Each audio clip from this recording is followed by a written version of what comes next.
Advanced English. Uh-huh. Mm-hmm. Compelling American Compelling. conversations. Compelling American Yes. conversations. So we have now gone up one more level. Congratulations. You know, and this is notwithstanding your tests. I'm sure you both did great and passed your tests. Yeah, I'm going on that. I'm going on that assumption. Whatever happens, we're gonna go at the next level. And I would actually, after I receive your tests and I grade them, we will actually watch some TV, because I know we normally do that after tests. We normally watch some TV in English. I didn't prepare any TV watching because I didn't think that you had done your tests, but now that I know they're on their way, I can arrange that for next week. We'll watch some TV next week in English, okay? Okay. So today we're gonna do a lot of talking. Well, not me, you're gonna do a lot of talking. We're gonna learn a little bit of grammar. Look at the use of using the gerund versus the infinitive. Really important difference in English. And we're gonna talk about conversations and the best way to get to know people. Some of it is actually gonna be, these are just the introductory slides. Some of it is gonna be a little obsolete, and we're gonna have to adapt it to our current situation, because a lot of it is about, getting to know people on a social level, in a maybe talking to people in cafes or bars or parties or whatever. And we know that right at this moment, none of that will be possible, okay? But there's other ways. There's other ways of socializing. What we're doing now, yeah? So we've been studying English for a while now. We pretty much know why we're studying it. Yeah, it's the international language of communication. It's the main language of the United States. Who wants to read the 5 points here? Why we study English. These are the main reasons we study English. Marisol, Me. wanna try? Yes. Number 1, feel safe and comfortable. Mm-hmm. 2, have more confidence. 3, make more money. 4, lose your fear. 5, communicate with your community. Excellent, good. Any other specific reasons that you guys have that are not listed here for learning English? I think it covers really good that. Yeah, that's pretty much it in a nutshell, isn't it? Those are the 5 main points. Number 3 is one of the most important ones. Yeah, make more money. And but obviously part of making more money is going up the ladder in your organization. Yeah. Either going up to supervisory or managerial level, or maybe even higher, becoming a director and probably even owning your own company. Nobody wants to stay the same place forever. Yeah. The importance of number 1 cannot be overestimated, cannot be overstated. Feeling safe and comfortable in the community where you live is so very important. And the only time that when we take this particular point for granted, those of us who can speak the language, we take this for granted. We forget what it's like for people who cannot speak English, and how difficult it is from a psychological point of view for people who don't have that. Okay, you guys all know this already. This is just an overview of our program. It's okay to make mistakes. You all know that. You guys, you know full well by now that this is a forum for you guys to practice, for you to speak. If you don't want to make mistakes, you won't ever learn. If you shouldn't let the fact that you might make a mistake here or there stop you from practicing and speaking. Okay, always better to speak than to remain quiet. I need to know what you need help with. You know that I will help you to the best of my ability.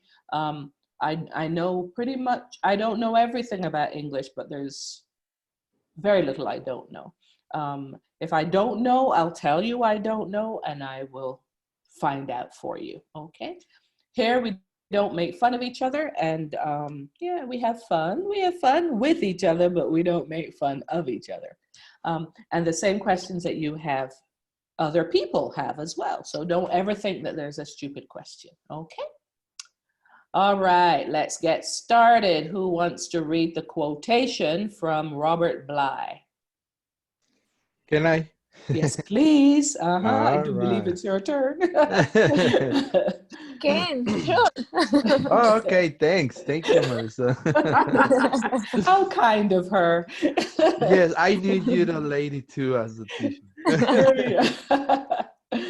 All right. All right. Getting started. It says, a conversation can be made easy. Just ask a question and then listen. Mhm. By Robert Bly, American poet, author. So, what do you normally think of a conversation? What do you normally think of as a conversation? Speak each other about something. Yeah, speaking to each other. What do you notice about that quotation? What does it not mention?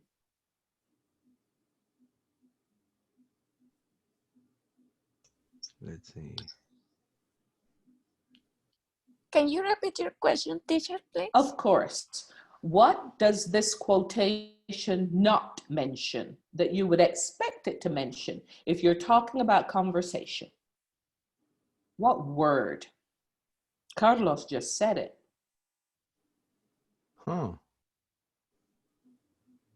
Each other? So no, do you want to repeat? When I said, what is a conversation? What did you say? Speak. Speak each other? Speaking to each other. So where in this quotation do you see the word speak? You don't, do We you? don't.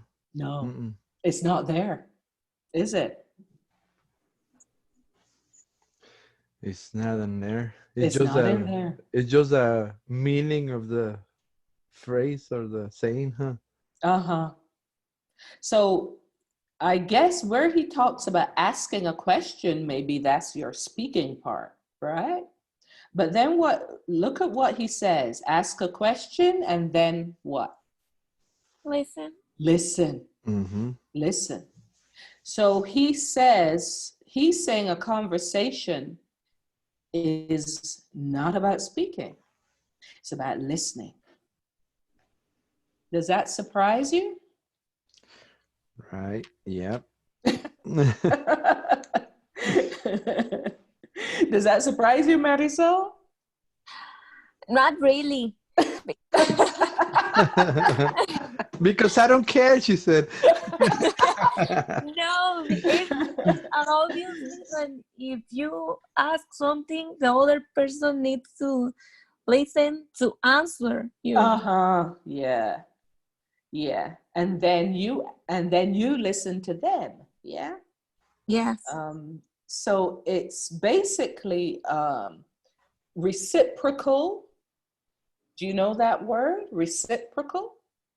Yes. So mutual. Yeah. A conversation is mutual listening rather than mutual speaking. Okay. Probably a little bit surprising, not what we would expect a definition of a conversation to be, right? We'd expect someone to say, oh, conversation is mutual speaking, which is pretty much what, you know, I was in a complete agreement with you, Carlos, when you said that. But this, according to Robert Bly, a conversation is basically mutual listening. Yeah. Right. This is, I guess, point number one. Mhm. This is, you know, this is conversation 101.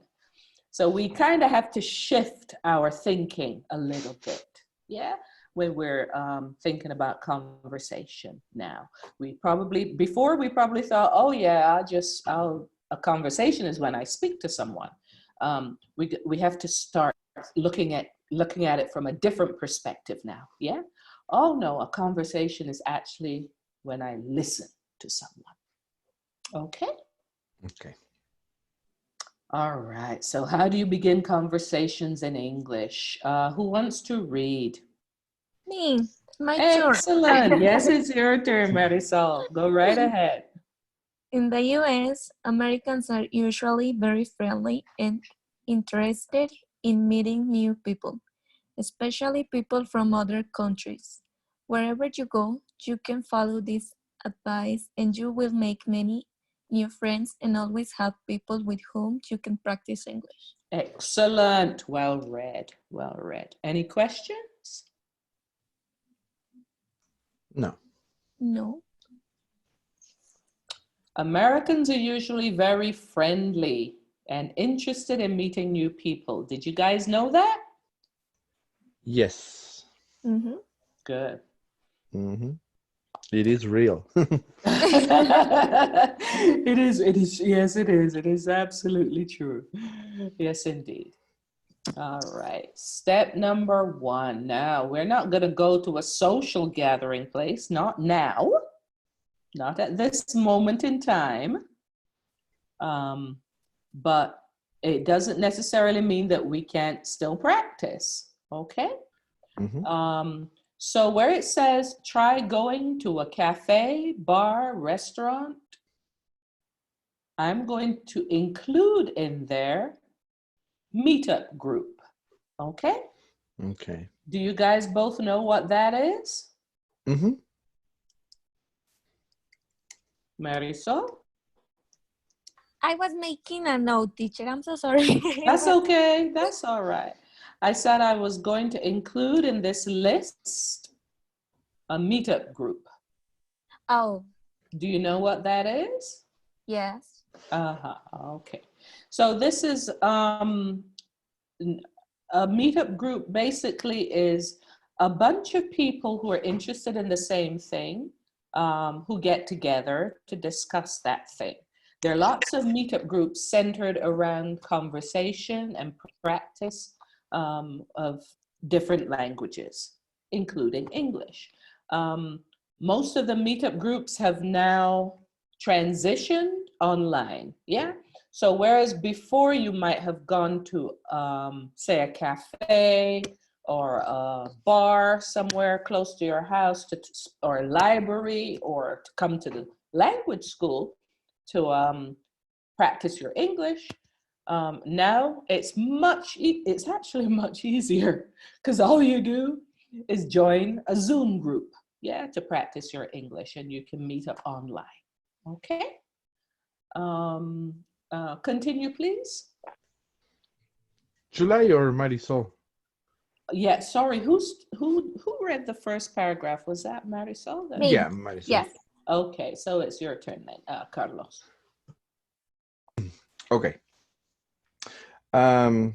Try going to a cafe, bar, restaurant, meet a group, or some other social place.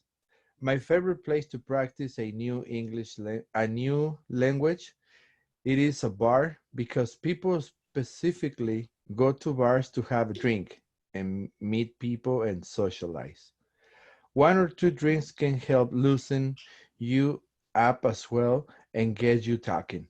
However, too many drinks can ruin your conversation abilities, so don't go overboard. Excellent. Yeah, well done. You Mhm. know, A of good course, tip there.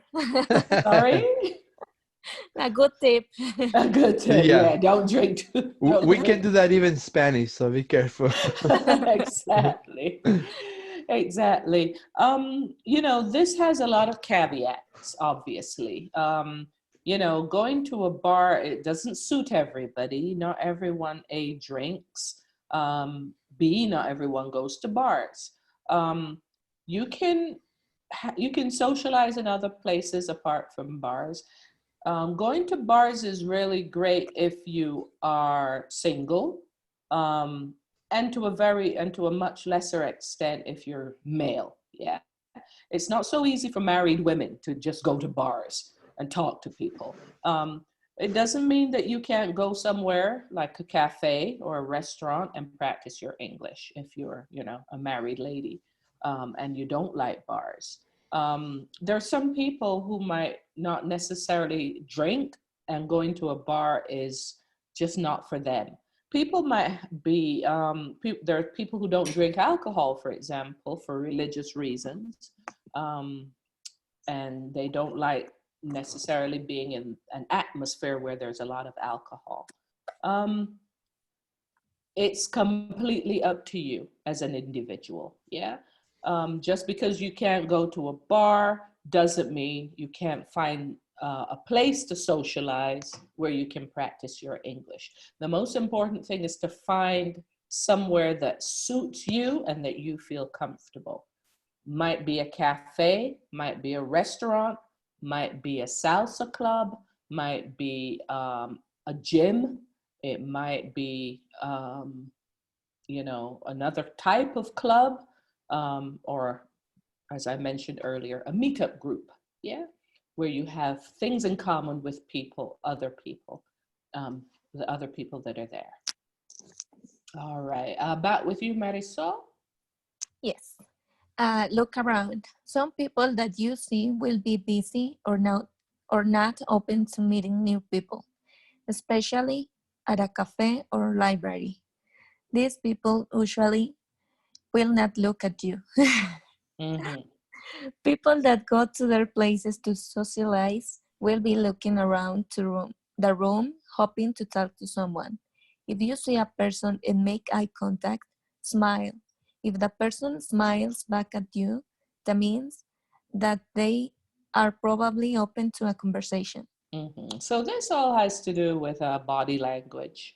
Um, you know, I always say to my female students, be careful with this because because you don't want to go to a cafe or a bar or a restaurant and sit there looking around at everybody and smiling. They might think you're crazy. Um, or That's true. or they might if you make eye contact with a guy, he might think you're flirting with him. Yeah, so you have to be careful. This comes with a lot of caveats, lots of words of caution. Okay. Okay. Okay, back with you, Carlos. All right. Step number 3, start a conversation. Try to say something to them. All you need to do is say a few words. Weather, Mm-hmm. let's see, weather, nice day today. Sports, great Bronco game yesterday. Clothing, I like your jacket. Where did you get it? Open, hey, how's it going? Yeah, so these are suggested conversation starters. And the topics, as long as they're safe topics like weather, sports, family, work, music, that kind of thing. Um, it's suggested that you start with those. What kinds of topics do we want to avoid in this situation? Like bad news, probably the COVID, Uh-huh, yeah, probably right? bad news. Uh-huh. What other topics are normally what we call taboo? What are taboo topics? Religion, Religion, that's one of them. government. Uh-huh. Uh-huh. Politics. Yeah. Right. Religion and politics, we don't talk about those with people that we don't know, okay? We only talk about religion and politics and, things like relationships with people that we know already and that we have a friendship with, people that we're already quite close to, okay? So people that we're just now trying to get to know, we try to avoid those topics, okay? Step number 4, we back with you, Marisol? Yes. Mm. Step number 4, invite a person to have a drink with you. A perfect complement to any of these is to invite a person to have a drink with you. Try this. I am learning English. Can I buy you a drink and practice my English with you? There you go, well done. And of course, you can replace the word drink with a word like coffee. Yeah, doesn't have to be an alcoholic drink. Could be just a soda. Could be coffee. Could be lunch. Yeah. Depending on how close you are with the person, could be dinner. Okay. So don't just make it all about you. Don't say to the person, I want to practice my English. It's nice if that person really is very kind and they say, oh yeah, okay, I'll help you practice your English. But it's always nice to reciprocate, offer the person something in exchange. Doesn't have to be anything expensive, could just be a cup of coffee, okay? But make, make the person feel as if you're not just taking from them, okay? You're giving something back. So you can say, I'm learning English. I'm going to English classes. Could I buy you a coffee and practice my English with you? No one's going to say no to that, okay? Could I buy you lunch if it's a coworker? Could I buy you lunch and practice my English with you? If it's an American coworker that you know is learning Spanish, much better. You have more negotiating tools. Can I buy you coffee or can I buy you lunch and practice my English with you, and I'll help you practice your Spanish. We can have maybe 15 minutes speaking in English, 15 minutes speaking in Spanish. Yeah. Quid pro quo. Something for something else. Yeah. Make sense? Yes. Yes, yes, yes. If I could knew this information a little bit before, I will say, hey, my teacher told me, showed me how to hook up with girls. So, so how's it Oh going? my God. Please don't get me into trouble. The word is that small that somebody might get to know you, like, oh, Francis, I Don't was get me sure. into trouble. No, this isn't to pick girls up. This is for practice partners only, You okay? need to say, Carlos, I had a whole class about this. Yeah, so please, do you know how to cook? So I have a new set of spoons at home. Carlos, I don't for 1 minute. You're a happily married man, so I don't think you have any problems picking girls up. You obviously didn't have a problem meeting your wife. So, oh, all right. So, guys, let's answer these questions, and we'll, to the best of our ability, we'll try and adapt them for Mhm. living in times of COVID-19. Yeah. Yeah. So Marisol, let's start with you. Where do you speak English now? I speak English in my work. Mm-hmm. Good, good. Do you have a lot of English speaking coworkers? No, Okay. not a So lot. your practice there is limited then. Yes. Yeah. What percentage of your coworkers would you say are English speaking as opposed to Spanish speaking? Um, I In my turn, I think 5. In my shift. In my shift, Uh-huh. yes. 5. Okay, that's That's good. something. 5, that's 5 potential English speaking English partners, right? Mhm. And when I say partners, I mean practice partners, people to practice with. Of those 5, how many do you actually have friendships with? How many do you talk to on a regular basis? Um, 3. Okay, well, that's a majority. That's the majority. That's good. That's good. So that's 3 potential practice partners, right? So, it's at some stage during your shift, you guys have a break, either for lunch or coffee or whatever. During your break, you can invite one of those 3 people to practice English with you. Yeah, maybe offer to bring, maybe offer to bring them something. And say, hey, I brought this for you. Would you like to have lunch with me and practice English? Yeah. Do they all know that you're going to English classes?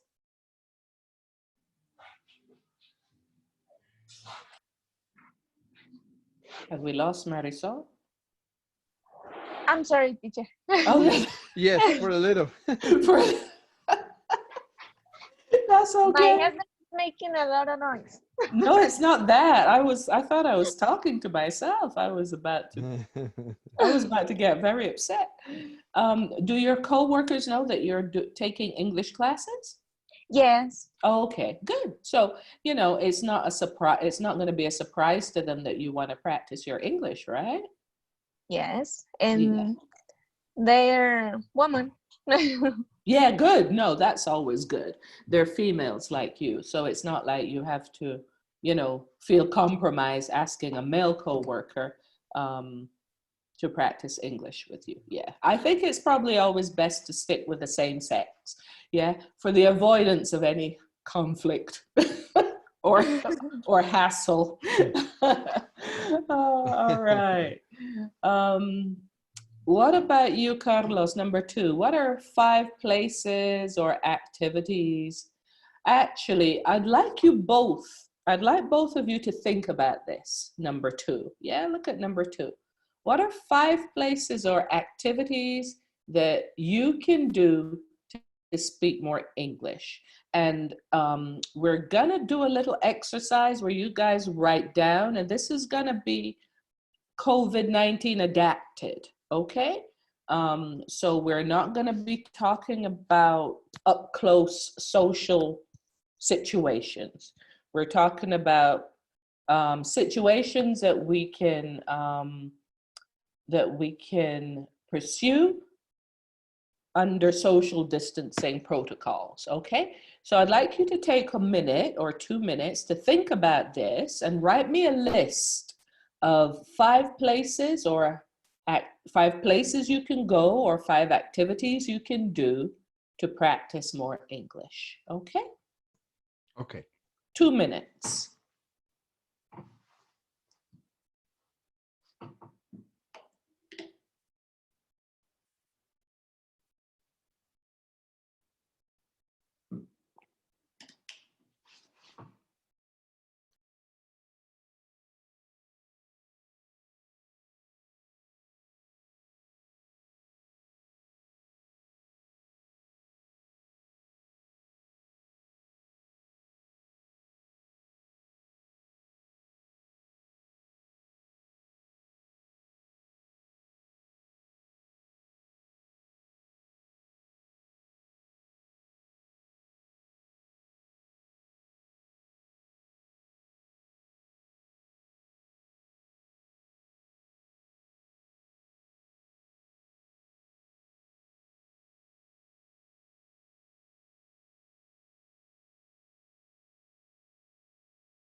All right, how are we doing?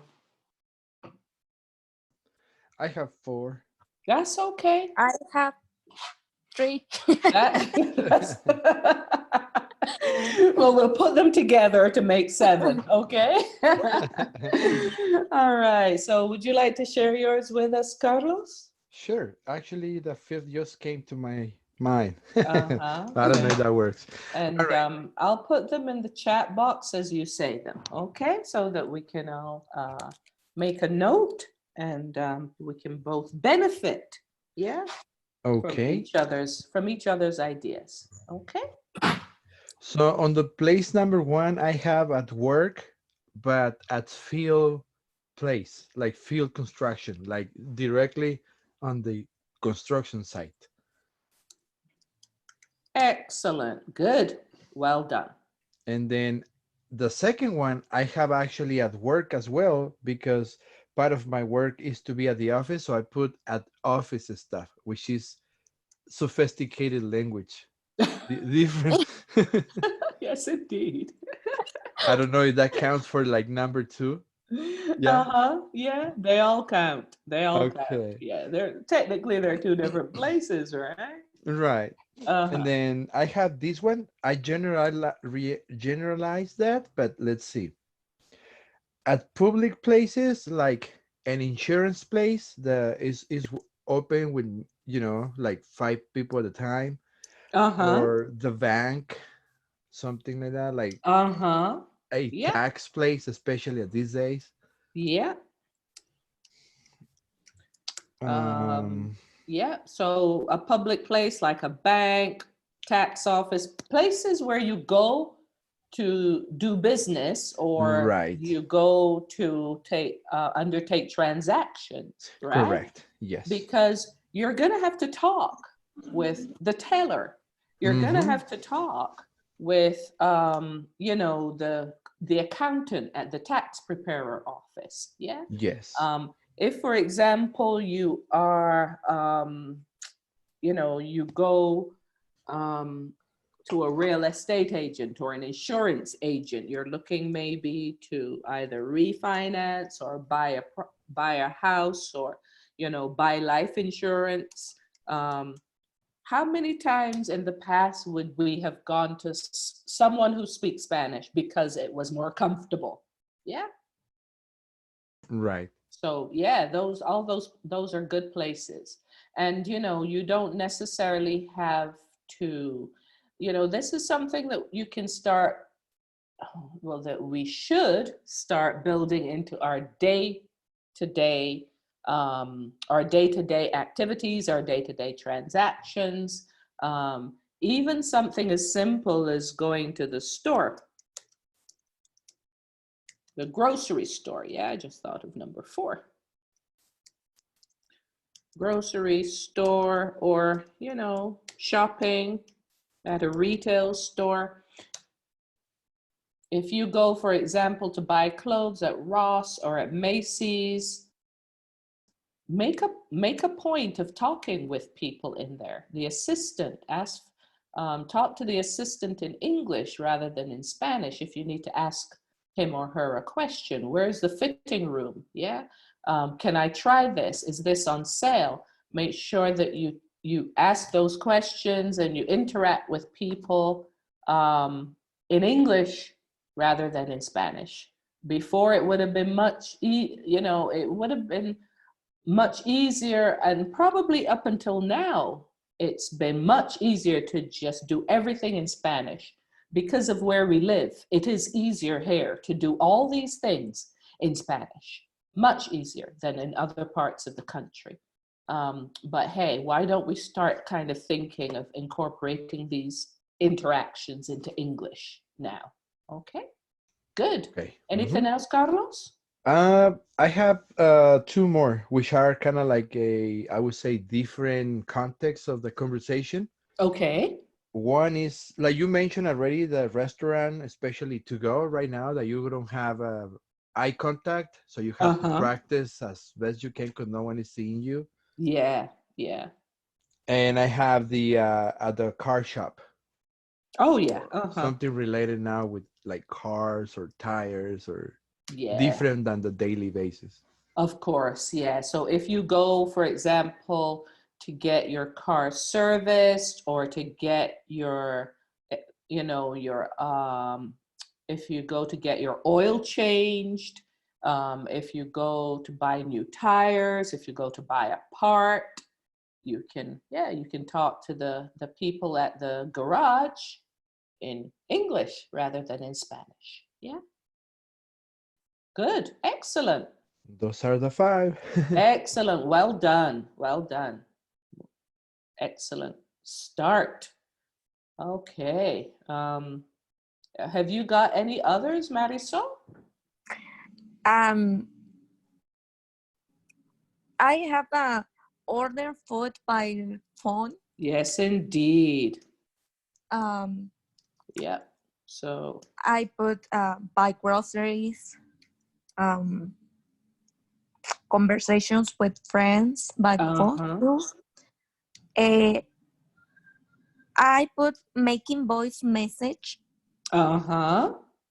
That's or a good send one. voice message. Uh-huh. Phone messages. And setting up, this is both for your leaving phone messages and also your voicemail greeting, yeah? So in this same vein, guys, honestly, I want you to be, I'm sure you're always honest with me when I ask you questions. How would either or both of you admit to having your phone settings in English rather than Spanish?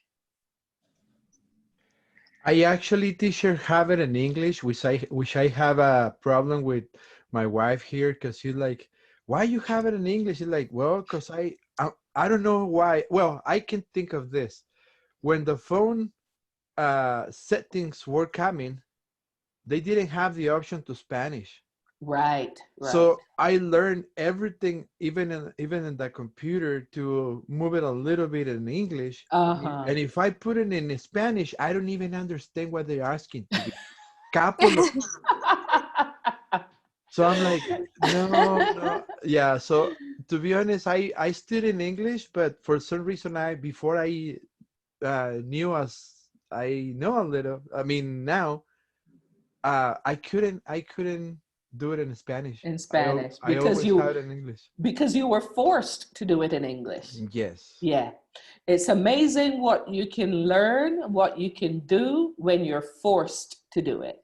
If you had the option of doing it in Spanish, you would have done it in Spanish because it would have been easier, right? But now look at how much technology vocabulary you know in English simply because you had your phone and computer settings in English. Yes. Yeah, Hmm. you wouldn't have learned that vocabulary otherwise, you know? Yes. So good So for you. Good for you. I have it there. Excellent. And I'm sure at the beginning it probably was a little bit uncomfortable when there were words that you didn't understand. You weren't sure what it meant and you might have had to look it up. But once you learned them, you were like, Right. okay, I understand this. I know what this means.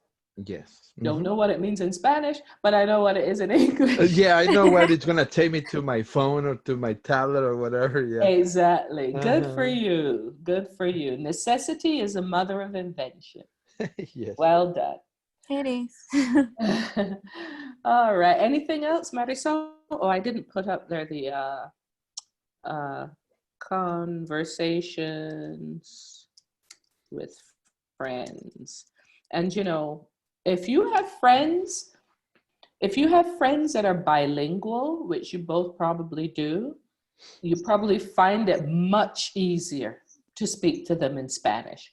Or sometimes you might start in Spanish and then you think, oh, sorry, you might start in English and then you think, oh, let's go over to Spanish because it's easier, quicker. I can say what I want to say much easier in Spanish. That's inevitable. That's going to happen. But sometimes you have to force yourself to have a full conversation with someone in English, even though you know that that person can speak Spanish. Yeah. It might take a little bit longer. It might be a little bit more difficult and take more effort on your part. But that's okay. Nothing that is worth it ever is easy. Okay. It always takes a little bit of effort. Yes. So good. Well done, guys. Those things, those suggestions are all in the chat box. You can check the chat box, make a note of all those opportunities, those scenarios where you can practice your English. And if you think of anything else, we can share it with the rest of the class, share it with each other. Okay. We have I used to have, teacher, a small rule at home. Mm-hmm. For me to practice English, I supposed to be answering or talking as much as I can in English. Yeah. As my daughters, for practicing Spanish, they have to answer me in Spanish. Uh-huh. Yeah. And like right now, Monica, which she told me that she's so happy because she had that class with you yesterday. Oh, yeah, she was in my class yesterday. Well, she's Uh-huh. in David's class. I took David's class yesterday. Uh-huh. Yeah. Oh, okay. So that's what I talked to her too. It's like, do your best. I mean, I will ask you in English so Yeah. you hear more and you answer in English. If I Yes, see that you indeed. can understand, then we move forward to Spanish. But we push ourselves with the small rules. Good. So we have to. It's not like, I mean, it's a choice, but it's Uh-huh. like, do your best. Do your best. Yeah, do your best. And the most important thing is it doesn't have to be perfect. It doesn't have to be a perfectly grammatical conversation with every single sentence grammatically correct with all the right. It doesn't have to be perfect because, I say this time and time again to my students, native English speakers, especially Americans, do not speak perfect English. Even when you speak to an American, they will make grammatical mistakes. They will say things that are wrong. They don't care. So why should you? The most important thing is to practice, to speak. It doesn't mean that you want to speak bad English, but speaking bad English is better than speaking no English at all. Yeah. Right. And you speak bad English, you have it corrected, and then next time you speak it better. Yeah. Doesn't have to be perfect every single time. So number 3, give an example of a recent conversation you had in English. Whose turn is it? Is it back with Marisol? Yes. Mm-hmm. Yes.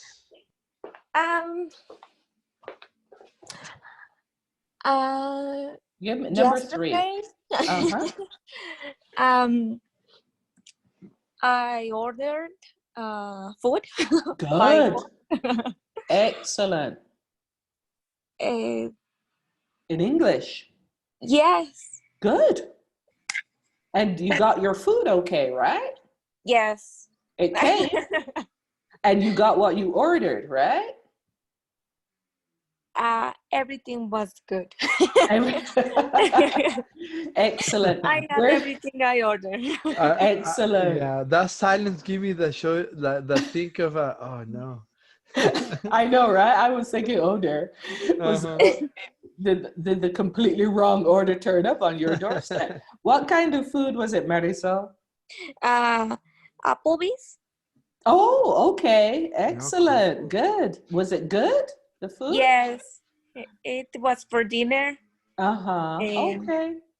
only we went to pick it up. You went to pick it up. I have Yeah. never thought of ordering food from Applebee's, to be honest with you. Yeah, I might give that a go. I mean, they're not my favorite restaurant. I find their food a little bit hit and miss. Sometimes it's good, sometimes it's not so good, Right. Yes. but this was good. Excellent. All right.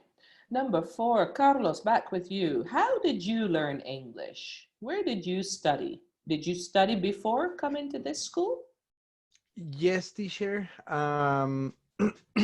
When I was in college, up at these days, college asks you for 65 to 70% English before you graduate. At these days, Oh, okay. when Uh-huh. I was on college, In college. So was this in Mexico? that was in Mexico. Uh-huh. They ask you, but to be honest, it was like maybe the part number 10 of the list.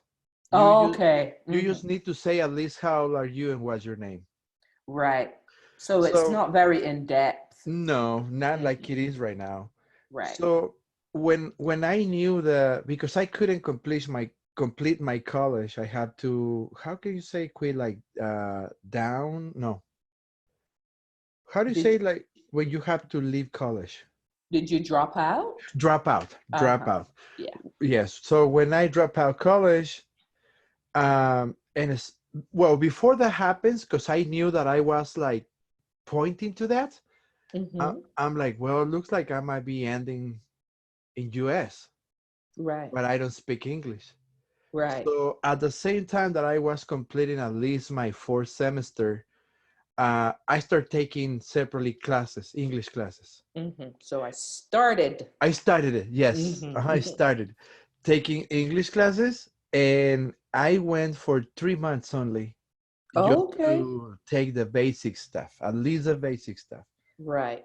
Right. And thank God, since then that I've been here, I have been working with US people. Mm-hmm. Yeah. So I've been pushing myself to, as a no choice, to Uh-huh. defend, to speak, to Mm-hmm. work. And that's what with only 3 months of English, the level that I went to the school to ask for more, like Yes. right now. But that was all. I mean, I only see the past, present, future, few verbs, few regular verbs, and see you later. Ah, that was it. That was it. So a That's lot, the most of your practice you actually get at work. yes, I Uh-huh. consider that like 70%. Yes. Right. Yeah. Okay. And Yes. some at home, a little bit at home, presumably, and the rest at school, right? The rest is school, and then my three daughters, when they were born, we spent the first 2 3 months at the hospital. With, unfortunately, uh, my oldest had bronchitis, then Hmm. asthma, and then bronchitis. So Right. Right. those 3 months, first 3 months, they were like in the hospital, like 2/3 of the month. Okay. Well, yeah, that's an unfortunate situation. Yes, Um, but I guess some good came out of it if you had to practice your English that's correct. in the Because hospital. yes, because neither my ex or I or Hmm. myself could be like fluid. Right. You weren't Uh, fluent. Uh-huh. yes, so we catch a lot of English from medical terminology and all that. So Yeah, that's not the way you want to do it. It's not the way you don't want to be forced by those kind of circumstances, having a sick child to learn about yes, medical terminology in English. But if something good comes out of it, then that's a good thing, you know. yes. So that's how I learned English a little bit Excellent. more. Well done. Excellent. Okay. Back with you, Marisol, number 5.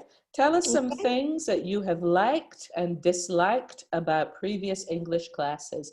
Did you study anywhere else than the language school before you came to the language school? I know you've been with us for a while, for a few years.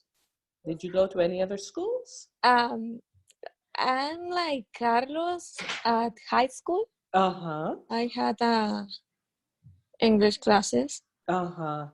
And what were they like? What were some of the aspects of those classes that you liked or disliked? Uh, I liked um, because my teacher. Okay. He Yeah. he was a really good teacher. Mm-hmm. He explained um, good. He eh, explained everything well. He explained yeah, well. Uh-huh. and when when we did every homework, every Uh-huh. work, if we had good grades, uh, we don't have to do test. Oh, nice. Okay. Yeah. I think I like, Not like us. yeah. We don't do that. No. She wasn't eating her nails. But that was in the whole classes. If you Right, right. had So all the classes were like that. yes, Uh-huh. and I think for that reason, uh, I but well, not for that reason, but it's a good point. Don't do Uh-huh. that test. Of course. But What? everybody made or uh, everything. We put a lot of attention on Uh-huh. each class. Of I course. think it was like a gift. If you Exactly. Like a had everything reward. here, you know that you Of will course. have a gift. Of course. Yeah. A lot of high schools and colleges do that. They have they put a lot of emphasis on coursework as opposed to exams. There's some that do both. There's some that give you a choice. Yeah, either uh, you want to be assessed on your coursework or you want to be assessed on your test. And some programs, like when I did Spanish post grad. I did a master's at DU. We also had a choice. We could do either a thesis or we could just concentrate on coursework, or we could have an exam, and you get a choice, and that's makes you feel a lot more in control of your own destiny of Mhm. your own program. Was there anything you didn't like about your previous English classes in high school? um, I think um, my classes um, were basic. Uh, Basic? basic, yes. Okay, Uh, so you like think, Carlos said before, it's only present, future, and a little past, or right, things like that. Things like the most common sentence you can use. right, yeah. So they were very kind of like beginner level. Yes. Yeah, not advanced, and they were not challenging. Mm-hmm. Uh-huh, understood. Good, excellent. All right. So both of you, I'd like you to think about number 6. Okay. What are your top 3 goals with learning English right now? Um, I'd like you both to take a minute, 1 minute, to write your top 3 objectives with your English learning. So is it something grammatical? Is it maybe to learn more idioms? Is it maybe to be able to have a telephone conversation? These are going to be personal to you. Okay, so have a think about it. Think for 1 minute, and then we'll Okay. regroup. Okay. Okay, top 3 objectives, top 3 goals.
All right, how are we doing?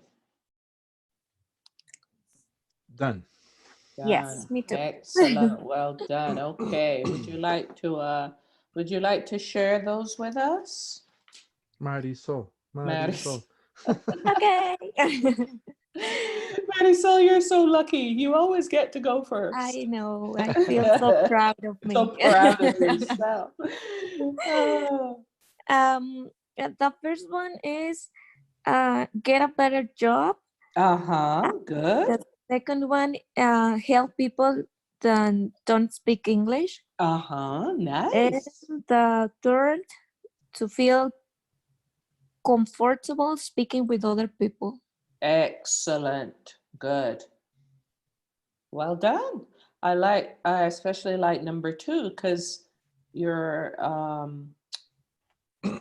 kind of focusing on paying it forward. Yeah, as we say in English, pay it forward rather than paying it back. Using your knowledge to help other people. Yeah, Yes. cool, excellent. What about you, Carlos? I have control work in general. Uh-huh. Control, did you Uh, say? yeah, like I would say, like all the areas, Uh-huh. like in Yeah. the office, like in the field, like in Okay. books, numbers, accounting, Of course. all that. Uh-huh. And then number two, to set as part of my living in a foreign country, like, Uh-huh. to defend myself, to go places, to do anything. Right. Yeah. So And the, uh-huh, feeling comfortable doing whatever, going wherever. yes, it could be Yes. from fun to A an business. emergency or whatever business. Uh-huh. Yes, indeed. And the third one is as a second language, which I feel proud of myself. Learn how to teach it. No, learn to teach, grow. Uh, to learn to teach and grow myself. I could be an Uh-huh. English teacher. There you go. Yes, indeed. Hmm. Exactly. Yes, indeed. Yeah, to help Good. others. Uh-huh. Yeah, So yeah, just like Marisol, you're thinking in terms of using your knowledge to help teach other people. Yeah. right. Hmm. Good. Yeah, I'm really happy to hear that because um, we're always so hard on ourselves. We're always so what's the word? We tend to be very self-critical. Yeah. Um, and when you think in reality of how much you know compared to other people, you're in a position to be able to teach other people who are at a lower level who don't know as much as you do. Yeah. hmm. Um, Believe it or not, there are times when I give Spanish classes. I mean, I think, oh my God, that's hilarious. My Spanish is terrible. It's even worse now. Under lockdown, my Spanish has got much, much worse. But yeah, there's things that that people who are now starting out don't know. So you are in a position to help other people grow in their English language knowledge as well. Yeah, Right. good So for you. Excellent. Well done, both of you. I will prepare to get I would say part-time as a teacher. So hopefully. There you go. Yeah, excellent. Good. All right, let's talk a little bit about fillers before coffee, or rather before our 5-minute break, which is never enough time to drink coffee. Um, Fillers. Who wants to read about fillers? Uh, Marisol or my turn? I don't know now. I'm not sure Whatever whose turn you it is. want, teacher. Sorry? Whatever you want. No, it's up to you guys. I'm gonna rest my voice. I'll I can go. do it.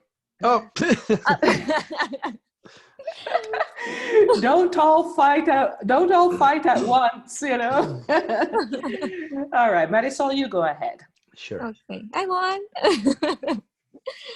To show that you are interested in that people are saying and to encourage people to talk to you, try to use fillers. Whenever there is a pause in this conversation, say things like, "That's interesting. You're right. Please explain. Good point. Cool.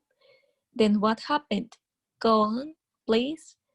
I hadn't truth of that. I hadn't thought. I hadn't I thought of hadn't that. thought that." Good. Well done. So these are fillers. Fillers are some can be good and can be bad.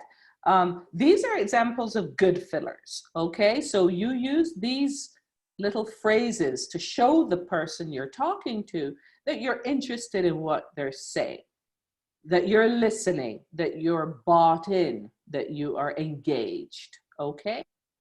There are examples of bad fillers, like the word like, okay? This is a word you're gonna hear, especially if you're speaking to teenagers or young people, millennials. Millennial Americans, they love this word, like. And it doesn't mean anything. A lot of the times that they use it, it doesn't mean anything.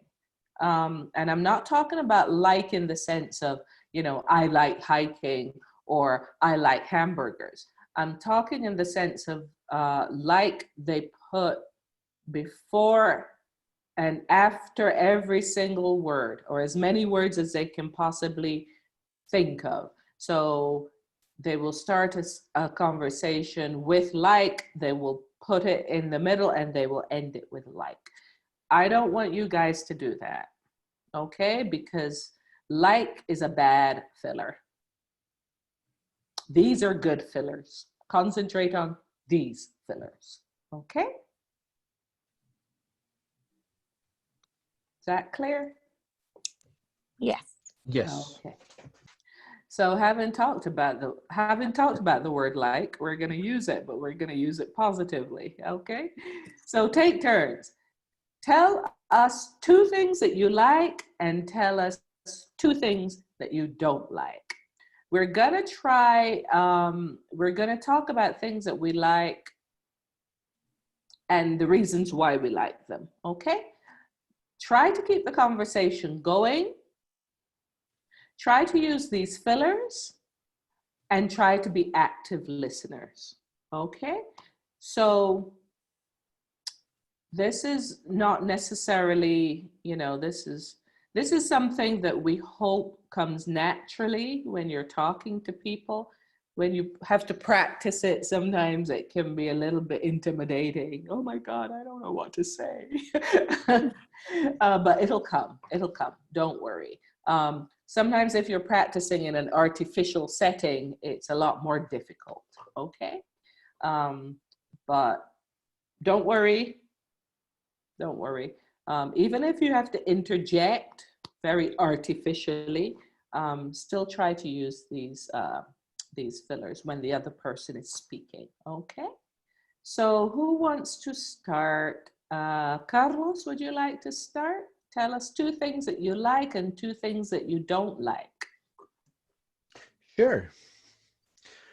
Well, I think the thing that I like most is to do stuff at my cars because That's interesting. Please explain. Because I because really don't understand that. right because I like um how can I explain this? Upgrade stuff from the stock. If I have the chance to get different wheels or different tires, or if I like to have a better sound system, Uh-huh.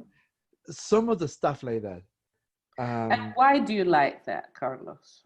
Marisol, you can interject at any point as well, okay? You can use Okay. any of those fillers there while Carlos is speaking. You can say, oh, cool, or go on, please, or good point, whatever you think is right, okay? So I like that t-shirt because for some reason, normally when I have the chance, and in case if I have a saving or something, or I have the opportunity to get something for my car that is cheaper, um, I like to have like big rims or sound system or something, because I think this way. When I go to a house and I see so nice paint and a lot of decoration and all that, I attribute or give that to the wife.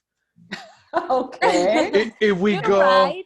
if we go to the men's side, Marisol, yeah, Marisol said, "You're right." uh-huh. Uh-huh. So thinking of the same thought, what Uh-huh. is the man? If you see a nice car, good rims, so clean, kind of like nice shade, it's like, oh, the man's take care of it. Uh-huh. So I mean, that's what I thought. So that's what I like the most to do stuff with my car. So when I drive it, I can feel myself comfortable, and if people seeing it, like, well, he's dedicated to the car. Not necessarily new, but at least it's uh, presentable or something like that. Neat. Yeah. So it's kind of like uh something you take pride in. Yes. Uh-huh. Yes. So, like if someone comes to my house and my house is not tidy and clean, I don't feel comfortable because I think Exactly. it reflects badly on me Right. if my Mhm. house doesn't look good. Right. Even if your husband helps you, or No, because he you doesn't help me. No, or an he example. does. He does. He helps. He helps when I ask him to help. No, he does. Right. He does. So an example, like sometimes men are so into the house, like they are so dedicated to the grass, the landscape, and the Mm-hmm. exterior and stuff like that. So we can say, still the man kind of like in charge of the outside or the cars, and then the the women Uh-huh. inside or something. So Uh-huh. like you said, when I drive my car, not necessarily new, but I take pride of it because people can look at it and say, "Ooh, he does." I mean, if he acts or is as the car looks right now, I Uh-huh. mean, he's clean or dedicated Uh-huh. or hard work or. Yeah. So you think it reflects positively on you as a person, how Yes. your car looks. Yeah. hmm So that's what Cool. I like the most because I had that opinion. Excellent. Nice. And something that I don't like is cooking. Uh-huh. I Please Please explain. explain. Sure. um, it's kind of weird because when I decide to cook, I'm not a bad cook. I Okay. hate to clean after. Mm-hmm. Oh. I Yes. hate because I sometimes I do some nice or great plates, I would say. Dishes. Dishes, Dishes. dishes. I'm sorry, Mm-hmm. dishes. And when I'm done, I'm like, oh no, I have like the blender and the mixer and the stove, and I'm like, no, I'd rather take a sandwich. You know It what? looks, yeah, the kitchen looks like a bomb has fallen on it. Yes, it's Hmm. like, oh, it looks like I just had a party and we had only two or three. So that's That what I is, don't like. that's interesting. And that's pretty typical of guys. It's a very, a disciplined cook has to clean up as they go along. And it's something that you learn as the more you cook, the more you learn, hmm unless you have someone to clean up after you, which is great. But if you don't have someone to clean up after you, then yeah, you have to learn to clean up as you go along. Yeah. Yes, and I have seen that honestly, that when people is cooking Hmm. and is getting so many accessories, I would say dirty. Yeah. But like you said, they're washing them as they go. So when they done, they only have the dishes or the plate to clean up To what they clean up just after. use. Yes, indeed. Yeah. So. Like, I cool. agree. But I Good. can't do that. I'm not as that good. You'll learn. You'll learn. You Yes. just have to cook more. Oh, excellent, Carlos. Well done. All right. What about you, Marisol? Tell us about something that you like and something that you don't like, and why. Um, I like to hike in the mountains Cool. because I think when I feel then I'm free. I don't have any problems. I feel free. I think Mm-hmm. it's a good time to spend there, and not necessarily I need to spend money to feel uh, good, Mm-hmm. to to to wear nice things, to Mm-hmm. wear uh, I don't know. I think when I I am hiking, Mm-hmm. I I feel positive. I I got relaxed. Excellent. Yeah, that's right. I mean, you're absolutely right. You don't have to spend money to enjoy something as simple as nature, you know? Yes. And it's something that everyone can enjoy um, without breaking the bank. And it helps to lift your spirits, yeah, being close to nature. I agree. Good. Yes. Excellent. Um, What about something that you don't like? I don't like. Um,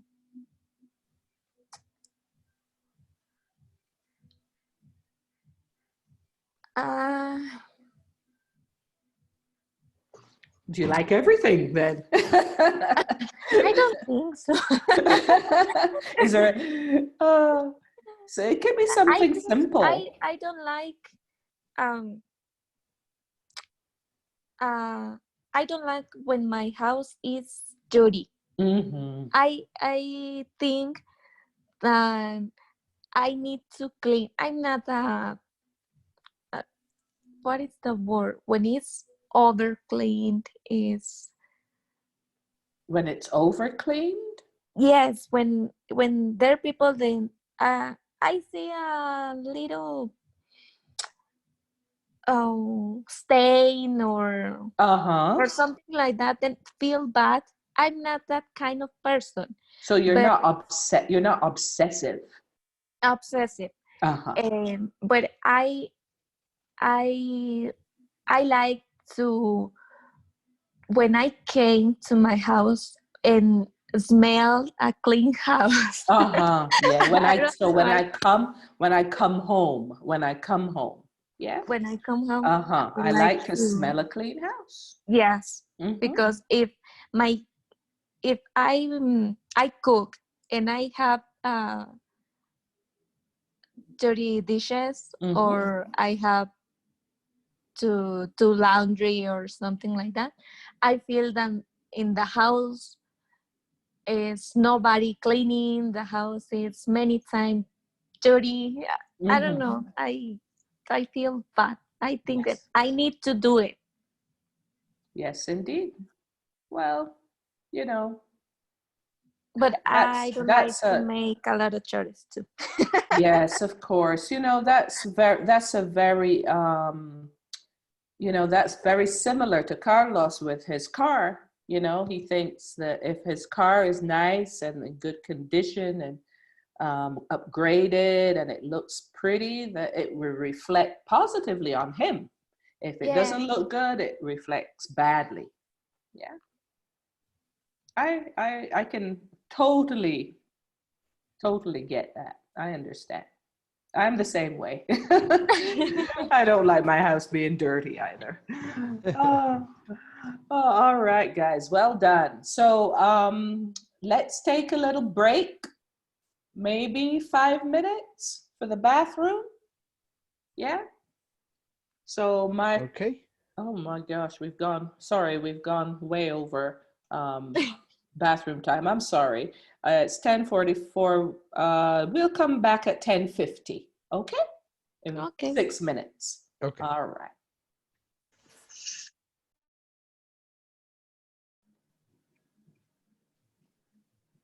We'll wait a couple of moments to see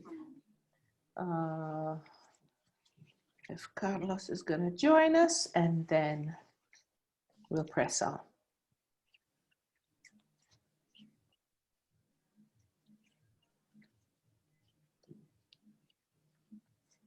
Do you have any plans for the rest of the day, Marisol, after class? No, just stay home. Yeah. Well, yeah, we can't go very many places anymore at the moment.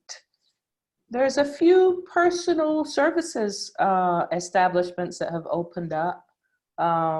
You live in Denver or Aurora? In Denver. In Denver. Oh, okay. But So, I don't feel really comfortable uh-huh. outside because there are a lot of people outside. Yes, indeed. Uh-huh. You're absolutely right. And as the weather gets warmer, I think a lot more people will come out. Um, Mm-hmm. and invariably, people will start to drop their guard. Yeah, they'll start to be a lot more carefree, and they Yes. probably, they won't worry about wearing a mask and staying away from people. It's inevitable. It's a kind of a psychological inevitability, that even though it's still quite dangerous, people naturally, they've been under lockdown for so many weeks, and naturally they want to feel free again, and Uh-huh. there's this kind of false sense of security. Well, I was under lockdown, I didn't get sick, so I'm not going to get sick, and they don't Yeah. realize that as we start to go out again and, you know, um, see each other again, that it's even more important that we're strict with the protocols, with the rules, so I don't blame you for for feeling uncomfortable, because I do as well. All right, is Carlos back? Yes, I'm back. Sorry about that. Excellent. Yeah, no, don't worry. So let us press on. Let us press on. Whose turn was it to read? Do you remember? I Was it am. your turn, Carlos? Yeah, go right ahead. Tip number 1, pronunciation tips. So we're talking more specifically now about, you know, strategies for helping you with those conversations that you're going to be having with people. Okay. Okay. Mhm. All right, let's see. As the Irish playwright Samuel Beckett said, Uh-huh. fail again, fail better. Good. Some students worry so much about pronouncing English perfectly that they forget to speak. Speaking English exactly like someone from the United States is an admirable goal, but might be an impossible goal, especially for adults. Mm-hmm. Instead, focusing on speaking in a clear, natural way so the happens can understand you. Many different accents exist in English language. For example, people from England and the US talk differently. Even within the US, the accent can change dramatically from the south to the north and from the east to the west. Yes, indeed. So, don't, the important thing is not to let perfection, this desire to speak, and this is something I alluded to earlier, this desire to speak perfect English is great. It's great to aspire to speak perfect English. But if you take it to an extreme, it could actually hold you back, and it could stop you from practicing, yeah, from engaging in valuable practice. It is important to speak. It is not important to speak perfectly, okay? Um, in the United States, there are some quite different accents which you might not necessarily be aware of as distinct accents. You might not hear someone's accent if they speak English. I'm not necessarily aware of different accents. I know that there's lots of different accents in Mexico. I couldn't tell you necessarily how someone from Chihuahua speaks compared to someone from, you know, Aguascalientes, for example, or from Guadalajara. I might know that one person speaks really quickly and the other person speaks really slowly, or that I can understand this person better than I can understand that person, but only a native Mexican. And when I say Mexican, I mean literally someone from Mexico, because, you know, someone from Argentina might not necessarily hear the different accents between Mexicans, but a lot of, you know, a native Mexican would be able to pick up those different accents, yeah? So in the same way, you might not necessarily hear the difference between an English accent and an American accent. You might know, for example, that an English person, you might be able to understand them a little bit better. They might speak a little bit more slowly than an American. Or if you're talking about different American ways of speaking, you might think, oh, well, I can understand David better than I can understand my boss, for example. You wouldn't necessarily know why. And it might be because they have different accents, yeah? They pronounce words differently. This is a fact of life. And it's something that you have to live with. It's something that you have to get used to. And this is why you should make sure that when you're practicing your English and looking for people to practice with, you expose yourself to a wide range of people. Don't just talk to the same coworker all the time, because as great as that coworker's English might be and as easy as that coworker might be to understand, if you only limit yourself to that person, you'll find that if you talk to other people, you might not necessarily understand them as well. Yeah. And I know it's very human to stay in your comfort zone. Yeah. So I'll speak English with the people that I can understand. So what's going to happen then when you go to another part of the country, or you meet someone else who speaks faster or who eats their words and they're a little bit more difficult to understand? It's important that you know, basically have experience talking with lots of different types of English speakers, okay? And maybe even speakers from other countries, apart from English-speaking countries, yeah? Maybe with Indians or Nepalese people, or, you know, Chinese people who are not American, who are not native English speakers, yeah, because they have different accents as well that you'll have to get used to. Okay, is that clear, guys? Yes. Yes, teacher. Accents exist in every single language. You have to get used to them. Yeah, you have to talk to Americans that talk funny. You have to talk to other speakers of English that talk funny, so that your ear is attuned to all those different ways of speaking English. Okay. Tip number 2, Marisol. Speak slower. Americans can talk very fast. Sometimes you will try to say things fast, but you end up saying things incorrectly. It is much better to say something slowly and correctly instead of quickly and incorrectly. Speed will come with time, but for now, take your time and say it right. Yes, indeed. This is another really important point. Fluency is not the same as speed, okay? Speed is not the same as fluency. That's a really important distinction to remember. Speed, yes, is part of fluency, but it's not the same thing. Just because you speak quickly doesn't mean that you're fluent.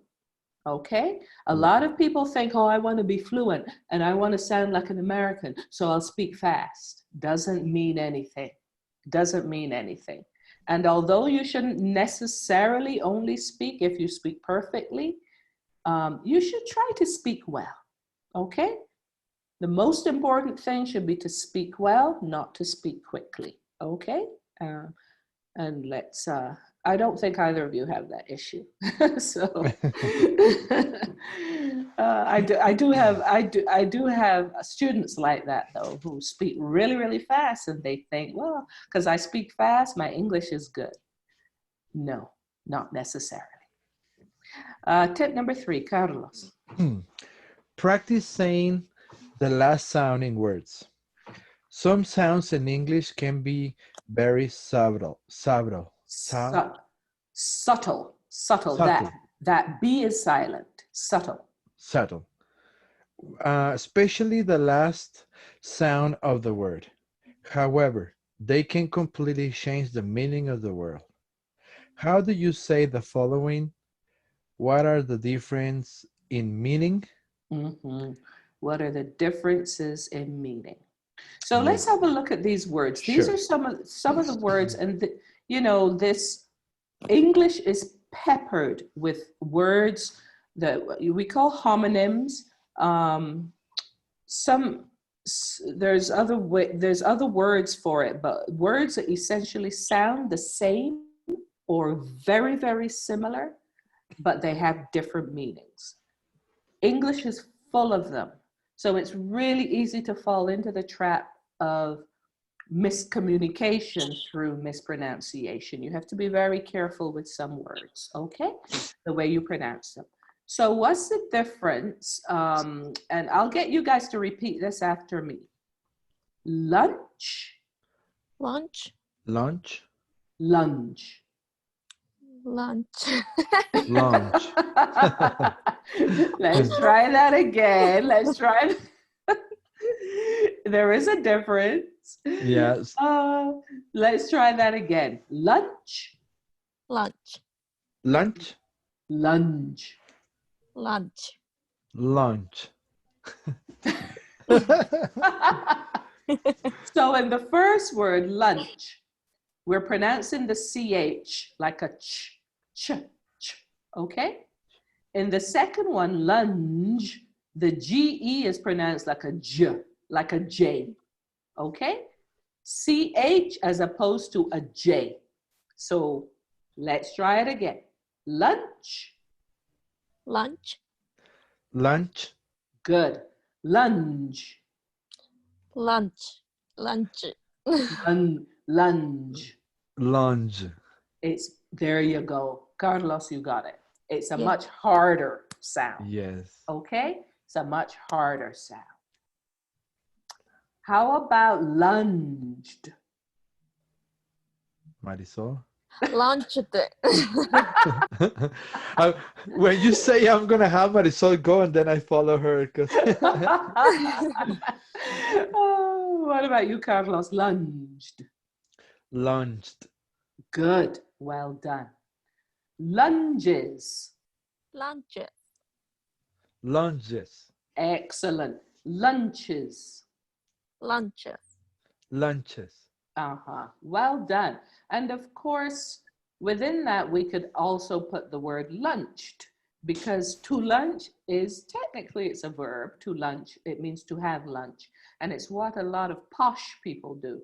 You know, ladies that lunch, normally rich women who have nothing else to do but go to lunch with each other. Yeah. So yeah, to lunch is a verb. So we could have the past tense of lunch, which is lunched. Okay. That's probably only going to confuse you even more. So we won't put that in there. So what's a lunge? Do you know? Not a lunch, a lunge. I don't know. Is that like how can I say that? Like rocket is sending to the space? Oh, It launch? you're thinking of launch.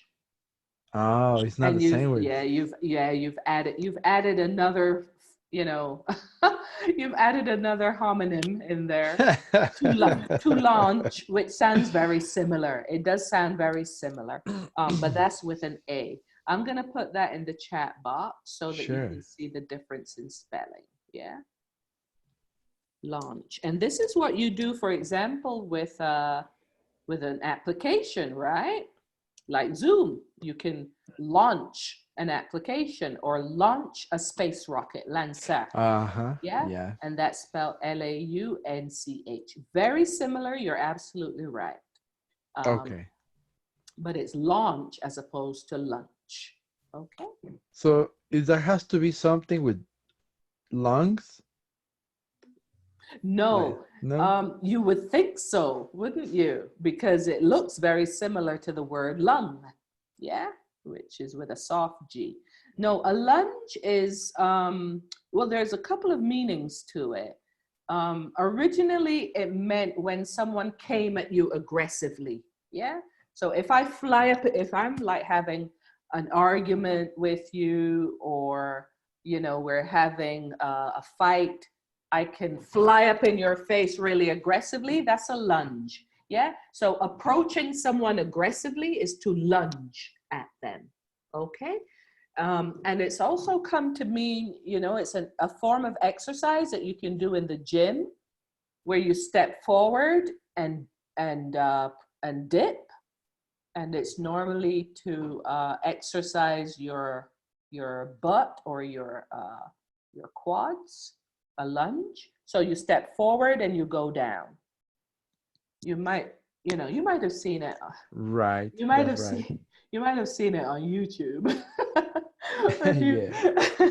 I'm sure you've done it in the gym. You know, your instructor at the gym might say, let's start with lunges all around the room. So everyone steps forward and dips. That's a lunge. That's right. I have seen that. You've seen that. Okay. Yeah, so that's a lunge. And yeah, we've got, just to confuse matters, we've got lung, which is pulmon, but that is without the E, so the G is softer. Lung. Okay? All right. Let's look at the second set of words. Give. Repeat, please. Give. Give, Give. Gives. gives. Gives. Excellent. Good. So that's basically dar. Okay? Dar algo a alguien. And with the S, it's the third person singular. Then there's gift. Gift, Gift. Excellent. And the plural of that, which is gifts. gifts. Gifts. Excellent. Regalos. Good. Well done. That seems to be a lot easier. I know that the V in English is, the V in English presents particular problems for a Spanish speaker. Basically, because you don't really have that sound in Spanish. And you don't have, you know, you have the V and the B, and there's no difference between the two. You do have the F sound. So if you think of the V sound as phonetically the same as the F sound, only much kind of further back in the throat, in the mouth. Okay, give as opposed to gif, which is a lot further forward. Give tends to happen in the throat. Gift tends to happen between the lips. Yeah, I'm talking phonetically, not literally. No. we're gonna sure tongue. That's not what I meant. Oh gosh. We're gonna be very good in grammar with a mouthful of blood. Exactly. Yeah, we're gonna end up biting our lips. All right, and then the third set of sounds. Lock. Lock, Lock. Good. Locked. locked, Locked. Locks. locks. Locks. Excellent. Well done. Now, these groups of words As you know, this is only a few examples. Yeah, you're gonna come across many, many, many that are very similar in English, and you're gonna have to be careful how you pronounce them because you might mistake one word for another one. Okay, be careful with your pronunciation. If there's a word that you don't know how to pronounce, you have specific problems with it, bring it to the class, and you guys can think about this during the week. Think of those words that you find particularly problematic, bring them to the class, and we'll practice them. Okay? All right. Okay. And this goes with the next tip. Tip number 4. Whose turn is it to read? Me. Excellent. Go ahead, Marisol. Make a list of English words that are hard for you to pronounce. Say the word refrigerator. Say it again. Say it one more time. Don't be scared of big words or words that are hard for you to pronounce. If you want to be able to say it, keep saying it. What are some words that are hard for you to pronounce? Yeah. So let's think of a few words. And I have the same problem in Spanish. So don't worry, don't be embarrassed. There are words that are hard for English speakers learning Spanish to pronounce. The same as your list is longer as English learners. Your list is probably longer than my list as a Spanish learner, because let's face it, English is harder to pronounce in Spanish. But we all have these problems with pronunciation. So don't be ashamed or afraid to admit that there's words that you have trouble pronouncing. What are some words can you think of any words off the top of your head right now that you find difficult? And Marisol had no problem with refrigerator. You said it perfectly. Oh, thank you.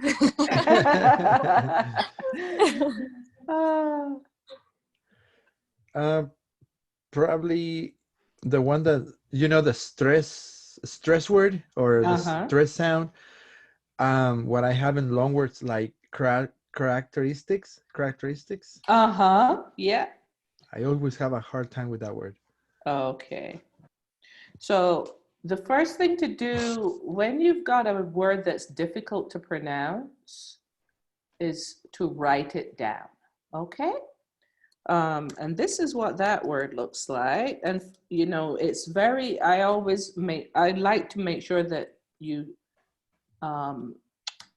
the word that you look and that you look at and that you see on the page in front of you is the correct spelling. Even if it's not a phonetic word, it's important that you learn to spell it correctly from the beginning. Okay? Mm-hmm. If you Okay. don't spell it correctly from the beginning, it's going to be difficult further on down the line to learn to spell it. Okay? So this is Right. what that word looks like. Characteristic. Characteristic. Mm-hmm. So then once you spell the word, try to break it down into sounds. Yeah? Into its component sounds. We tend to describe component sounds as syllables. Yeah? In both English and Spanish, we call each sound of a word a syllable. And it doesn't have to be perfect. It doesn't have to be what the dictionary says. Okay? But we try and break it down into its component sounds. And this is basically how we teach kids to read. Right. Yeah. Mm-hmm. And if not saying that we're kids, we're adults, and we're a lot more, we learn this a lot more quickly than kids do. But sometimes we have to go back to basics. And this is how you will have learned to read in Spanish. You don't remember, but this is how you will have learned to read in Spanish. Okay.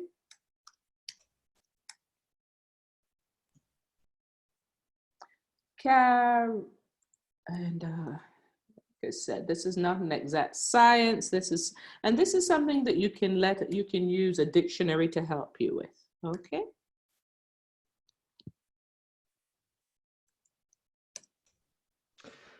When I arrived to US, the first book that I bought, it was a dictionary. Oh, nice. It was the first one. And I then remember that helped you. Yes. Yeah. Yes. Good. Excellent. So, sorry, I've put this word in the plural, singular plural. I guess it doesn't matter. It doesn't change the actual pronunciation. So this is the second thing to do. The first thing to do is to write the word down. The second thing to do is try to divide it into its component parts, okay? And then what you do is you pronounce each component part in turn, slowly, okay? Characteristic. Characteristic. And you say it slowly, and then you slowly increase your speed until you can say the whole word coherently and cohesively as a single unit. Okay? And that's it. It's not rocket science. It just takes a little bit of extra time and effort. All right? So characteristic, and if it helps you, you can clap it out. Characteristic, characteristic, characteristic, characteristic, and try to say it more quickly every time. Make sure you have each component part and don't leave any of them out. And say it slowly, say it a little bit more quickly every time until you can say the whole word. Characteristic, characteristic, characteristic. Characteristic. There you go. Characteristic. And you know, we're lucky nowadays. You can put this word into your Google Translate or into your dictionary online, and you can click the little icon that says sound, and a voice comes out of nowhere and pronounces it for you. That's right. As if by magic. Yeah. Yes. We got that. I think it's all witchcraft myself, this technology. It's amazing. You don't have that with paper dictionaries, but you have it with online dictionaries. Right, right. I remember those dictionaries that I was telling you about it. They had a, how can I say that, breakdown, or like the meaning, how you read it.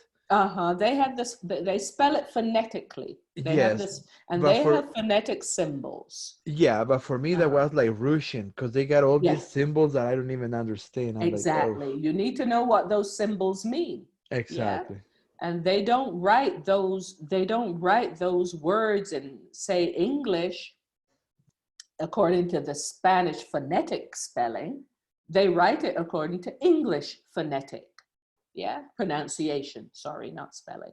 Right. So it's meaningless to someone who is a speaker of another language. It's actually fairly meaningless to a lot of English speakers, those little symbols.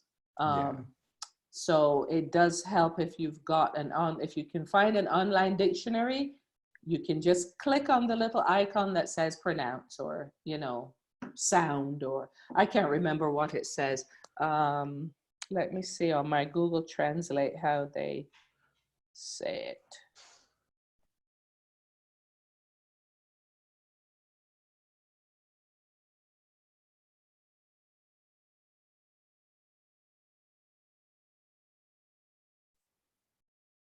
Yeah, they do. Actually, they just have a little, what do you call it? Speaker. And you can. Hotel. I just put the word hotel in English and just press the little speaker, and it pronounces it in Spanish. So you can do that the other way around, from Spanish to English, or if it's an online if it's an English to English dictionary, and it's online, you have the same function. Just click on the little speaker and it will pronounce it for you. And all you do is repeat it. Okay? Right. I have three main, so far in my phone, three main apps on the first page, which are English verbs. So that give me the past and the participle like right away with the Spanish meaning. Right. The translated, Google Translate. And I do Uh-huh. have a dictionary because some of the words I want to learn in English, what they mean also. Right. So, Exactly. Marisol, download them. They're free. Oh, that's nice. I have Google. And what else? I have, mm, I think only Google. Yeah, no, that's fine. Google is a good start. Obviously, with things like Google, those are online dictionaries will translate a word for you. An online dictionary cannot determine the context, so you sometimes have to be careful that the word that it's giving you is the word in its correct context. As you know, there's words in English that have multiple meanings. So if you put a word into Google and it has multiple meanings, for example, the word get in English can mean so many different things in Spanish. And if you don't give the context, you could end up getting back the incorrect context if you're not careful. Okay? So you have to be careful with online dictionaries. In terms of practice, I think from what I can remember, Duolingo is a good app I to was trying to I'm sorry, teacher. I was trying to get the name of the apps, but I type them in my computer instead of my phone. So that's what I press apps in there. Sorry, guys, girls. That's okay. I reckon that it was an unfinished message. Yeah, I'm like, for some reason I was reading on my phone, but I was typing my computer. I'm like, oh, what I did. I'm sorry. That's okay. Duolingo, Quizlet, Babbel is another one that will probably tend to have more of a European slant, though. Babbel, I think that's a European app, so you might end up learning a lot of British English, which isn't necessarily a bad thing, but not a lot. Some of the words are different to American English words. And some of these are applications that purport to teach you how to speak English. Well, they don't. They're not as effective as having a real live person English teacher. Yeah. But what they will help you with is practice. They'll help you with practice in between classes, and they'll help you with pronunciation as well. They have those kinds of exercises that will help you with your pronunciation. Okay. Feel free, Carlos, to put anything else in that chat box that you think is useful. Sure. Okay. Thank you. I will type it in there. Like I said, it's very simple. I was reading it on internet. Then I download the application, and when I read it, it takes me right away to the present, the past, and the participle of every verb with a meaning in English and in Spanish. And it's very helpful. Excellent. It is like a Excellent. practice right in front of you of the three main parts: past, Yes, indeed. participle. Yes, indeed. And those are the three main parts of the verb that you're going to need the most. Yeah? Right. Let me see if I type them in here real quick. Sure. All right. Whose turn was it to read? Was it you, Carlos? Yes. Okay, you go ahead and type, and then once you finish typing, you can read. All right? Okay, just give me one Okay, because second. I know that guys can't multitask. So. That is correct. Then I press enter to go to my next line, but I think it's gonna take me, it's gonna like send it, I believe. That's okay. That's okay. Doesn't matter. And then this You can one, send it as a single message or as multiple messages. let me see, just this one.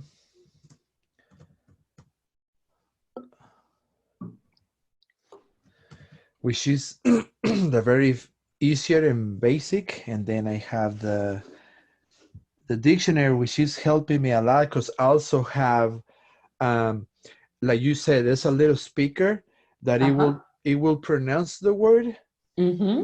and uh, it will it will give you the meaning, Mm-hmm. and then there's multiple examples to different contexts of the word, Right. which is very good too. I'm gonna Of write it over here. course. Yes, indeed. You need to understand the different contexts. Yeah. Dictionary. Because, in English, for example, if I say I get my clothes at Ross, that means I buy my clothes at Ross. Yeah. Right. I get my driver's license next week. That doesn't mean I buy my driver's license next week. That means I receive my driver's license next week.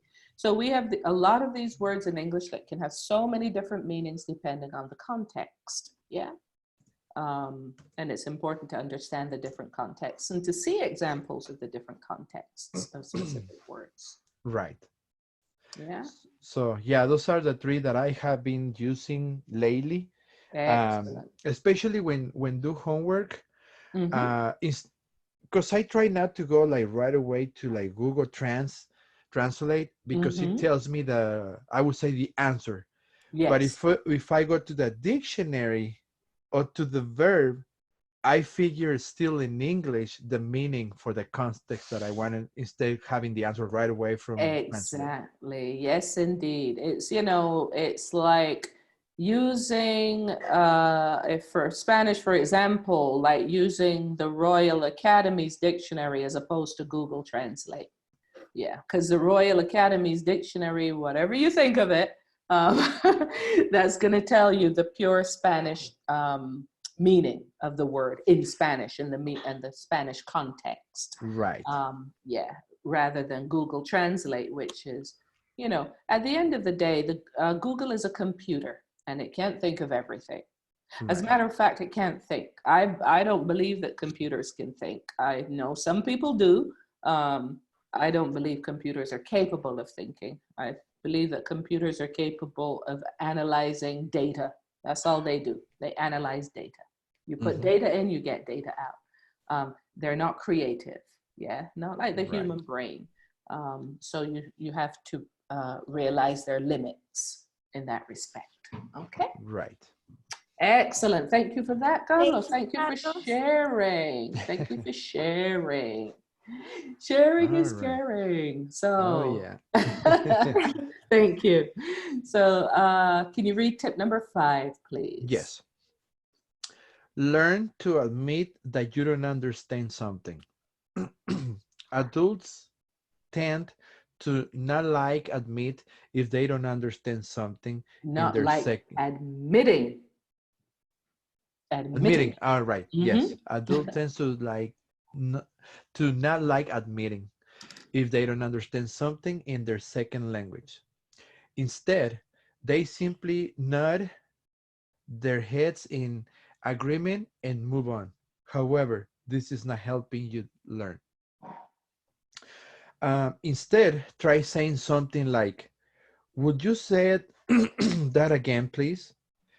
Please speak more slowly. Sorry, I didn't hear you. Excuse me? Pardon me?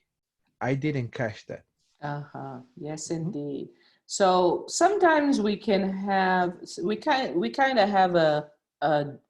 sometimes we can have a dual negative thing going on here. You might be speaking to someone and they say something that you don't understand, and immediately you kind of block it out because of your embarrassment or your fear of saying, I didn't understand what you said. Um, Absolutely nothing wrong with saying, I don't understand or I didn't understand. Can you repeat it, please? Can you say it again, please? Rather than just continuing in your, essentially you're going to continue ignorant, right? And it's not going to enhance communication. The other half of the negativity is a lot of times people say something that you don't understand, You ask them to repeat it. They say it again. You still don't understand. It might be a word that you don't recognize. It might be a word you don't know. It might be a way that they have of speaking that you don't understand. And unfortunately, what happens sometimes is you might ask 2 or 3 times for the person to repeat something, and they repeat it, and you still don't understand it. Yeah, and that can be a little bit embarrassing if you're in if you're in conversation. And unfortunately, a lot of people, if they're not used to speaking with non-native speakers, they don't know how to explain things. They know how to repeat things. And unfortunately, with a lot of Americans who might not speak another language, they might not know how to say something in a different way to help you to understand it. All they do is repeat it, maybe in a louder voice, and somehow this magically makes you understand it. Yeah, this is a kind of typical attitude of a lot of English speakers. Yeah, I'll just repeat it really loudly and they'll understand what I'm saying. And that doesn't help you either sometimes, yeah? So sometimes you mightn't necessarily just have to ask someone to repeat something. You might actually have to ask them to explain it, yeah? And don't be embarrassed to ask people to explain things.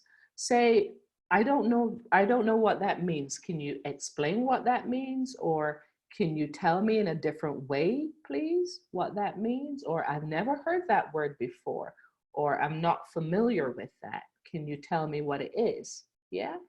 And it might be that they are able to explain it to you. It might be that they're not, and you might just have to pull out your phone, revert either to your online dictionary or to your Google Translate. Okay. Okay. And at the end of the day, if you have a conversation partner that, you know, someone that you're relatively comfortable with, it shouldn't be too embarrassing an issue.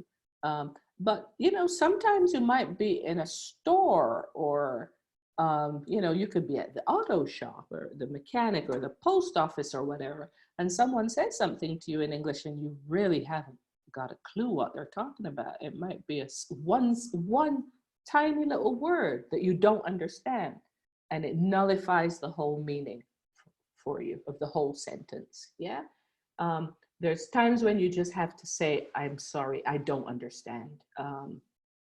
Could you explain that to me another way? Or I don't know what that word means. Yeah. It's no reflection on you. It's no reflection on that person. It's just, that's just part of learning how to communicate. Okay. So don't ever be embarrassed to ask people either to repeat or to explain. Okay. Any questions? No questions, No, teacher. for now. Not for now. All right. So we're this next section is a little bit about vocabulary. We're going to learn some new words. We don't have our books yet, so you can't look at the meanings of these words in your book. But you can. Have you both got Google on your phones? Yes. Yeah. So you could probably, or if you look on in dictionary.com, which is another good online dictionary as well. This is an English to English dictionary. I will put it in the chat box so that you guys can see it. Dictionary.com. You can use that. You can look that up on your phone if you've got an internet browser. You might not need a dictionary. You might be familiar with these words.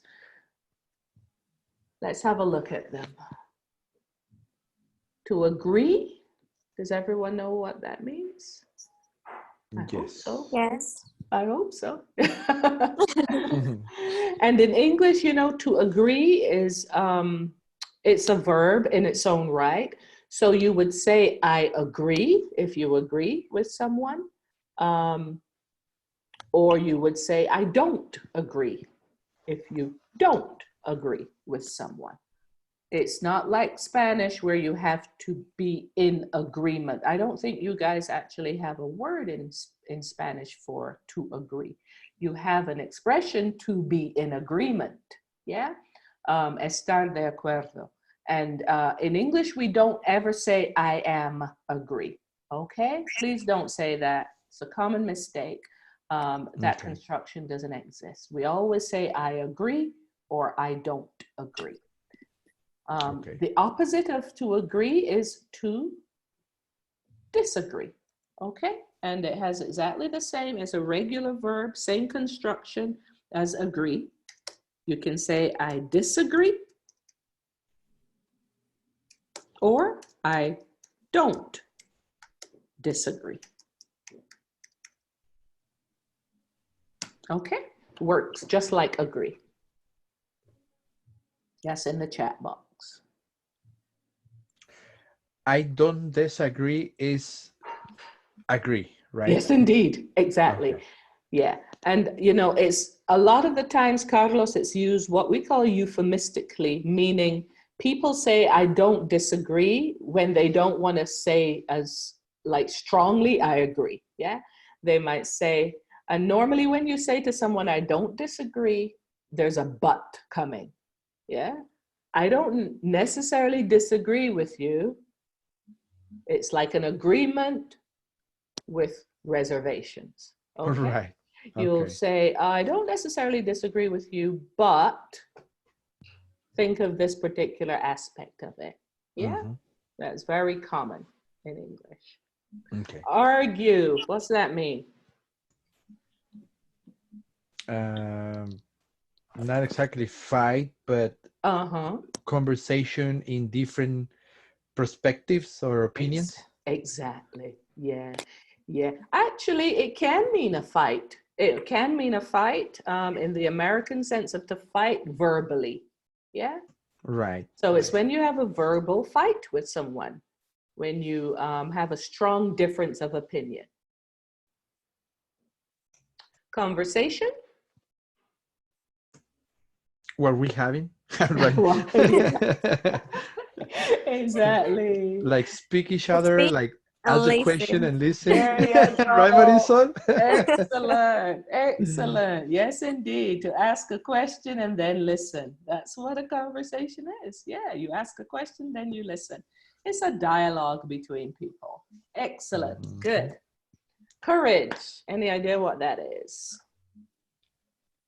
I'm gonna leave Marisol. I think I know what it is. I think, I'm not sure, but it is when you do something without uh, uh, what is the word? Without scare something or Without fear. Mhm. Yeah, you're absolutely right. Yeah. That's like secure when you feel confident, isn't it? It's yes, indeed. It's it's a little bit more than that. It's normally you do something that is scary. Yeah. And a lot of, with courage, there's dictionary definitions for it, but another word for courage is valor or bravery. Yeah. So you do something that's scary. Normally courage is associated with fear. And for example, I might be scared of heights, but I go bungee jumping. Yeah, because that takes courage. Yeah, to go bungee jumping, even if you're scared of heights. Right. To skydive, that takes courage because that's scary. Yeah, so we normally talk about courageous people doing something that involves fear. Have you ever heard of the phrase, feel the fear, but do it anyway? Yeah, so Courage is not necessarily doing something in the absence of fear. It's doing something despite being afraid. Yeah? Right. Okay. To disagree. We kind of touched on this earlier. So it's the opposite Opposite. of to agree. Encourage, number 6. I don't know. Encourage is when you motivate somebody to do Yes, stuff. that's But exactly what it is. okay. Well done. Excellent. And it's probably from the same root as courage, but it has a slightly different meaning. Yeah, it's basically to motivate someone to do something. Exactly right. So you can encourage your children to learn a new language. You can encourage your children to maybe do sporting activities outside of school.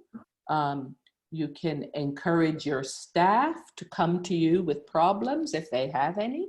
Yeah, it's basically to give someone the opportunity, the facility, and give them, I guess, yeah, the psychological motivation to do something.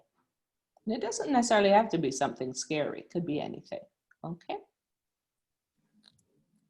I always encourage my students to practice English outside of class. Yeah. So it's a little bit stronger than advice or recommendation. It's much stronger than that. But that it involves advice and recommendation as well. Motivation, just like you said, Carlos. Well done. Okay. What's a proverb? Let's see who reads their Bible. I was just trying to say, are those the ones in the Bible? But I wasn't sure.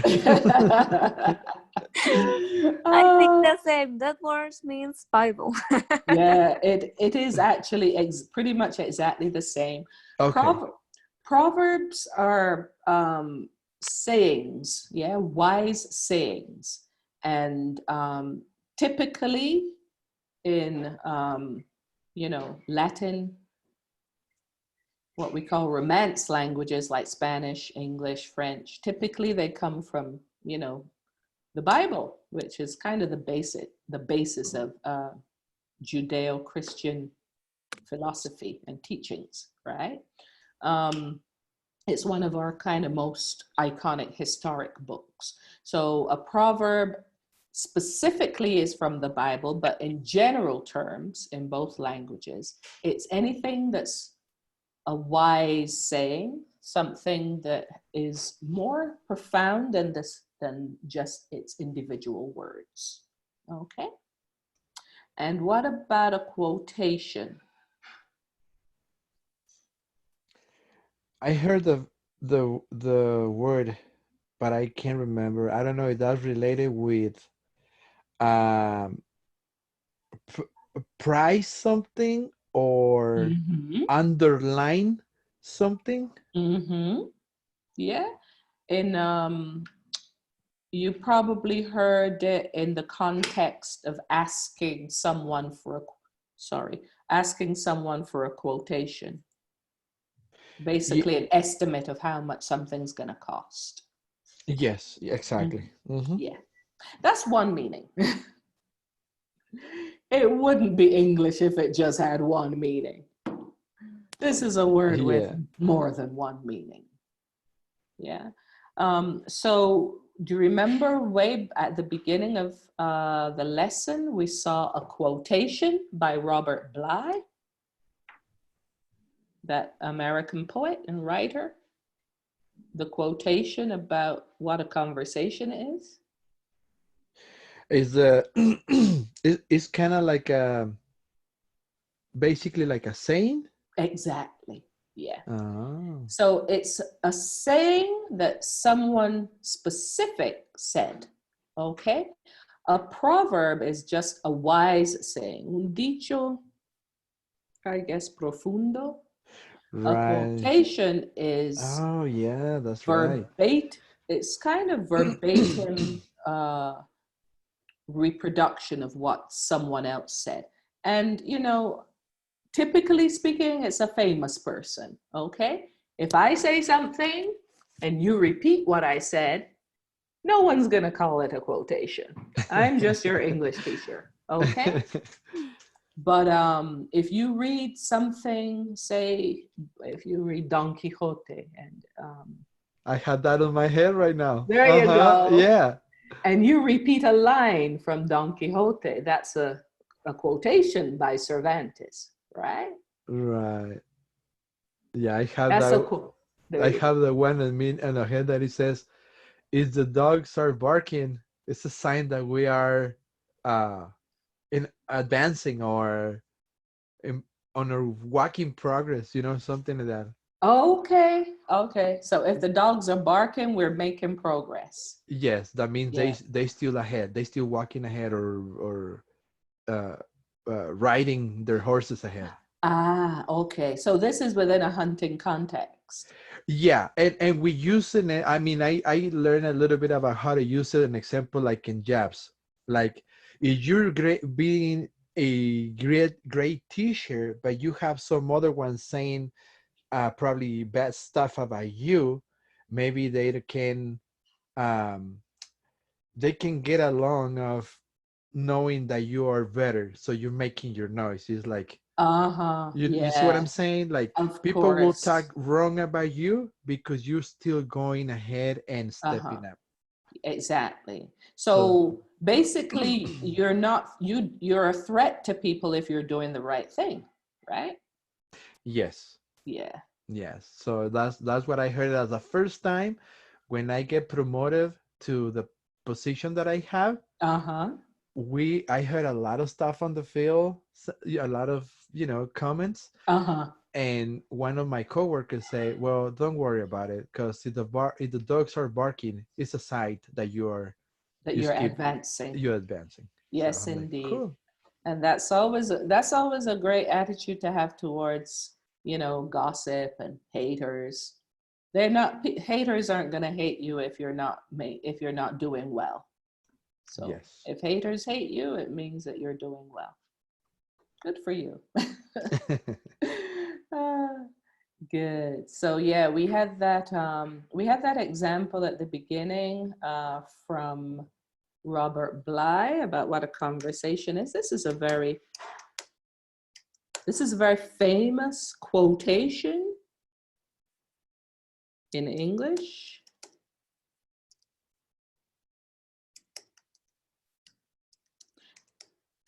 You might have heard it in Spanish as well.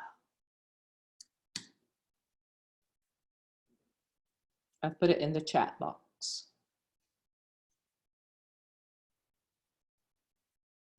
And actually, I wrote it.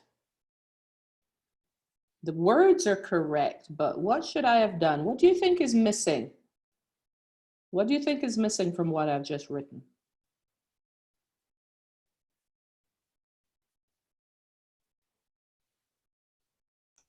The question mark? No. No? Actually, maybe the question mark.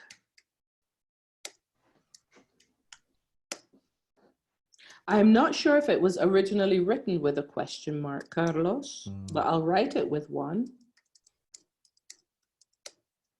That's well spotted.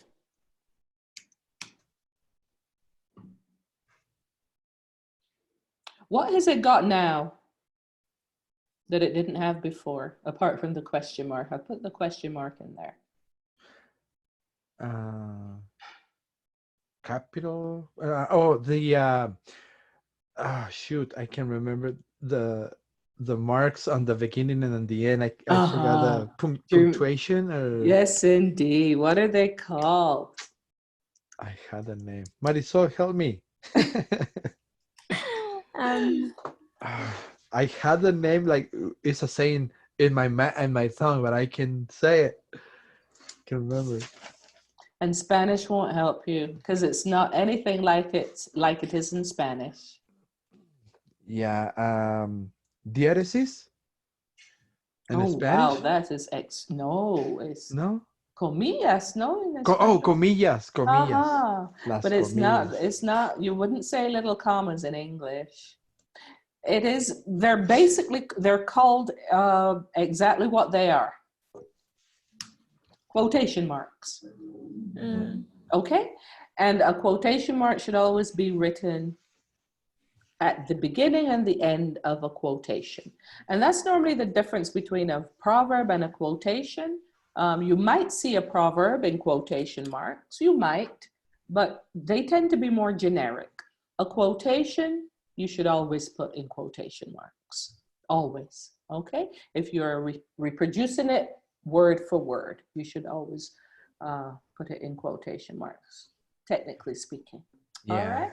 And we just saw the exercise, or we just did an exercise when we were, an example, like the politicians were talking. You just give us an exercise in the book.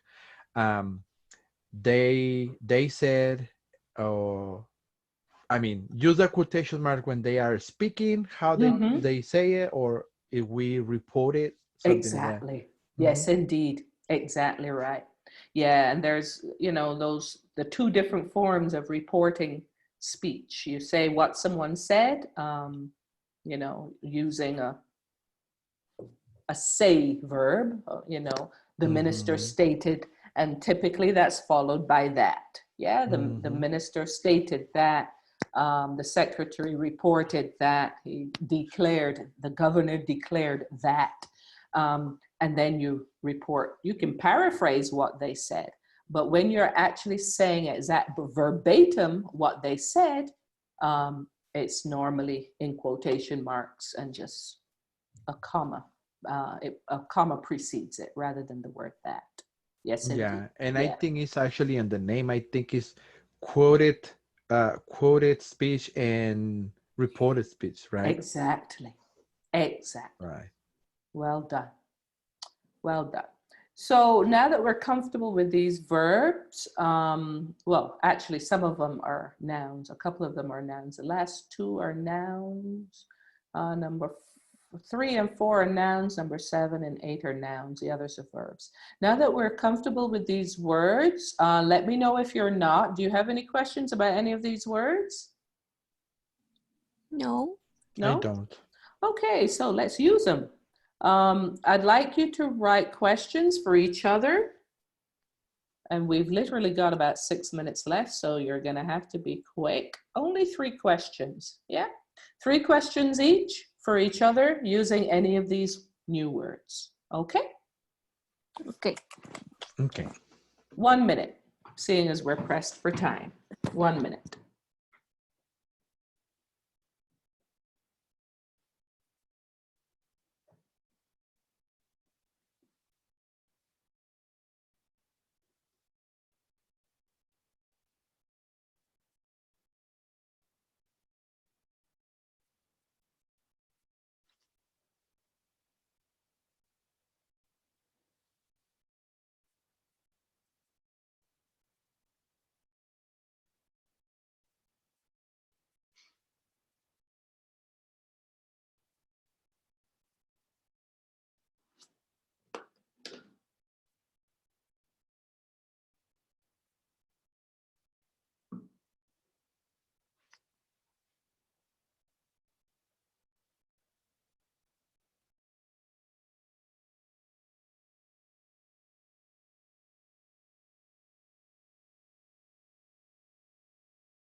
Okay, how are we doing? Done. Done. Excellent. That's what I like to hear. Okay, would you like to go first, Carlos? Sure, sure. Good. All right. So first one that I have is, have you ever been in an argue with your boss? Well, now, have you ever been in an, are you going to put a verb there? Can you put a verb there? Have you ever been in an argue with your boss? And why should I have in there, teacher?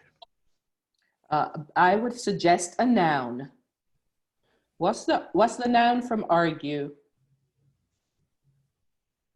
Uh, Any ideas? Argument. okay. Yeah.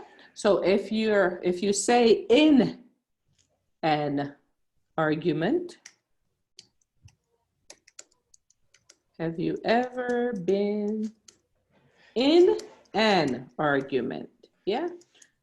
So that's the noun of the verb. Yes, indeed. If you Okay. want to use the verb itself, you need to change the structure of your question. Okay. So, have you ever been in an argument with your boss? Or have you ever, and then what do we use? The verb. The verb. In what form? Past participle. Excellent. What's the past participle of argue? Argued. Excellent. That's it. Have you ever argued with your boss? Excellent. You're right. That's Yes. how you got to do it. Yeah. You can't mix and match. Okay, you can't put a verb where a noun goes and vice versa. Okay. Have you ever argued with your boss? All Okay. right, good. Number 2. Number 2, I have. How do you encourage your kids for school? Excellent. Good. And third, have you ever been disagreed with something? Have you ever been? Disagreed? Now, are you sure you need that been in there? Not at all. Have No. you disagreed? There you go. Have you ever Yes. disagreed? Have you ever Yes. With something? Good. Or you can be more specific. Have you ever disagreed with something your husband said, or something your parents did, or something specific? Okay. All right. There you go. Well done. What about you, Marisol? Your 3 questions, and we'll finish with those. Do you remember our famous proverb? Good. Well done. Have you ever encouraged your brother in a hard situation? Good. Well done. Are you disagree with immigration laws? Excellent. Change that R to the R at the beginning. We do? Yes, indeed. Okay. It's a regular verb, and to ask a question with it, you need to use do or did in the past. Yeah. So, do you disagree? And this is something that you have to be very, very cognizant of, because the Spanish will trip you up every time with these two verbs. Yeah. If you think in Spanish, you will always use are. Okay. So you have to be very, very cautious when it comes to these two verbs. It's like the difference between tener una edad and ser una edad, and to be an age. It's one of those two. It's one of those parallels in English that you have to be aware of between English and Spanish. You have to kind of make a special effort. All right. So, do you disagree with immigration laws? Okay. Okay. Proverbs and sayings. Excellent. Good. Proverbs and sayings. Okay. So what is the difference between a quote and a proverb? A quote is sometimes called a quotation. I think we had I can't multitask, not at the moment. Quotation is some people say quote, some people say quotation. Same thing. Okay, sometimes you'll hear quote, sometimes you'll hear quotation.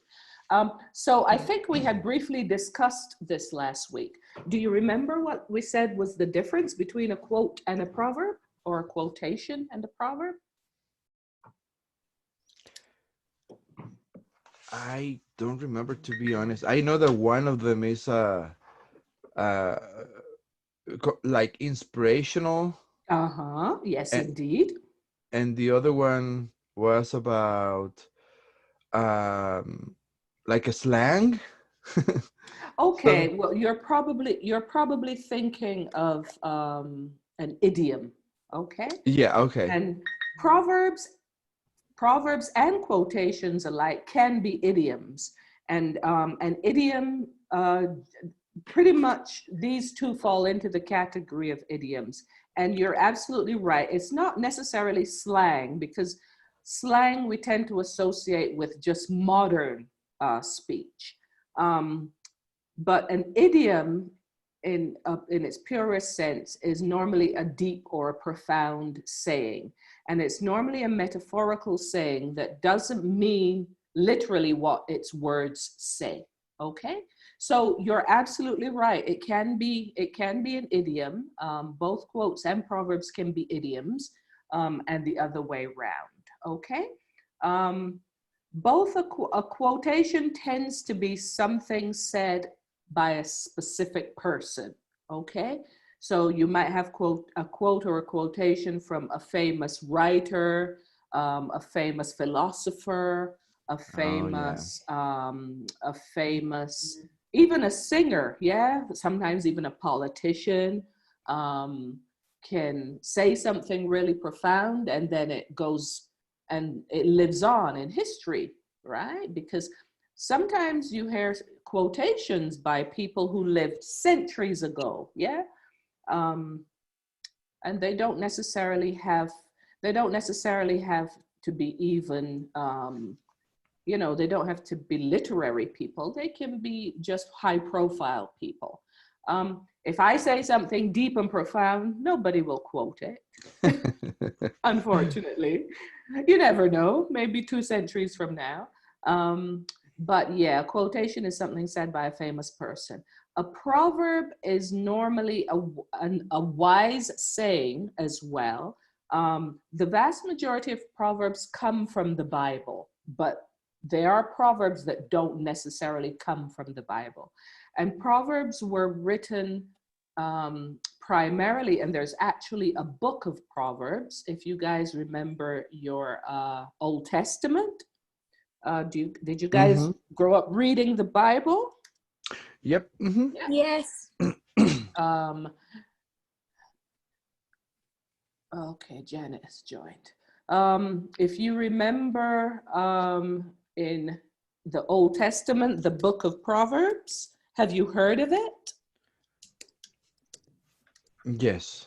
The book of Proverbs. Those of you who at some point might have read your Bible. I'm sure you must have been made to read your Bible for your confirmation when you were like 12 or 13 years old. Uh-huh. Yep. That is Yeah, correct. there you go. So hopefully something stuck. But there's an actual book of Proverbs, and that was written by, do you remember who wrote the book of Proverbs in the Bible? No. Don't, No? to be honest. Written. Do you remember who the wisest man in the Old Testament was? No? Do we remember what is, teacher? The wisest man in the Old Testament. No, it wasn't Moses. Yeah. Well, he was pretty wise, but he wasn't the wisest. Ah, okay. This was a guy called Solomon. He was one of the kings of Israel. Uh-huh. And Yeah. he was noted for his wisdom. And people used to come from all over the kingdom Yes. to ask his guidance and his advice on, back in those days, kings used to hold an audience with their people, right? And you can make an appointment to go see the king and get advice on things that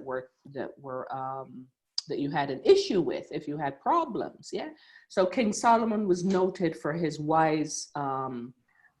He kind of used to think outside the box. He Right. would make these wise pronouncements. He would give people very, very sound, very wise advice. And he wrote a book that's still in the Old Testament today called the Book of Proverbs. And this is basically a collection of his wise sayings. Okay?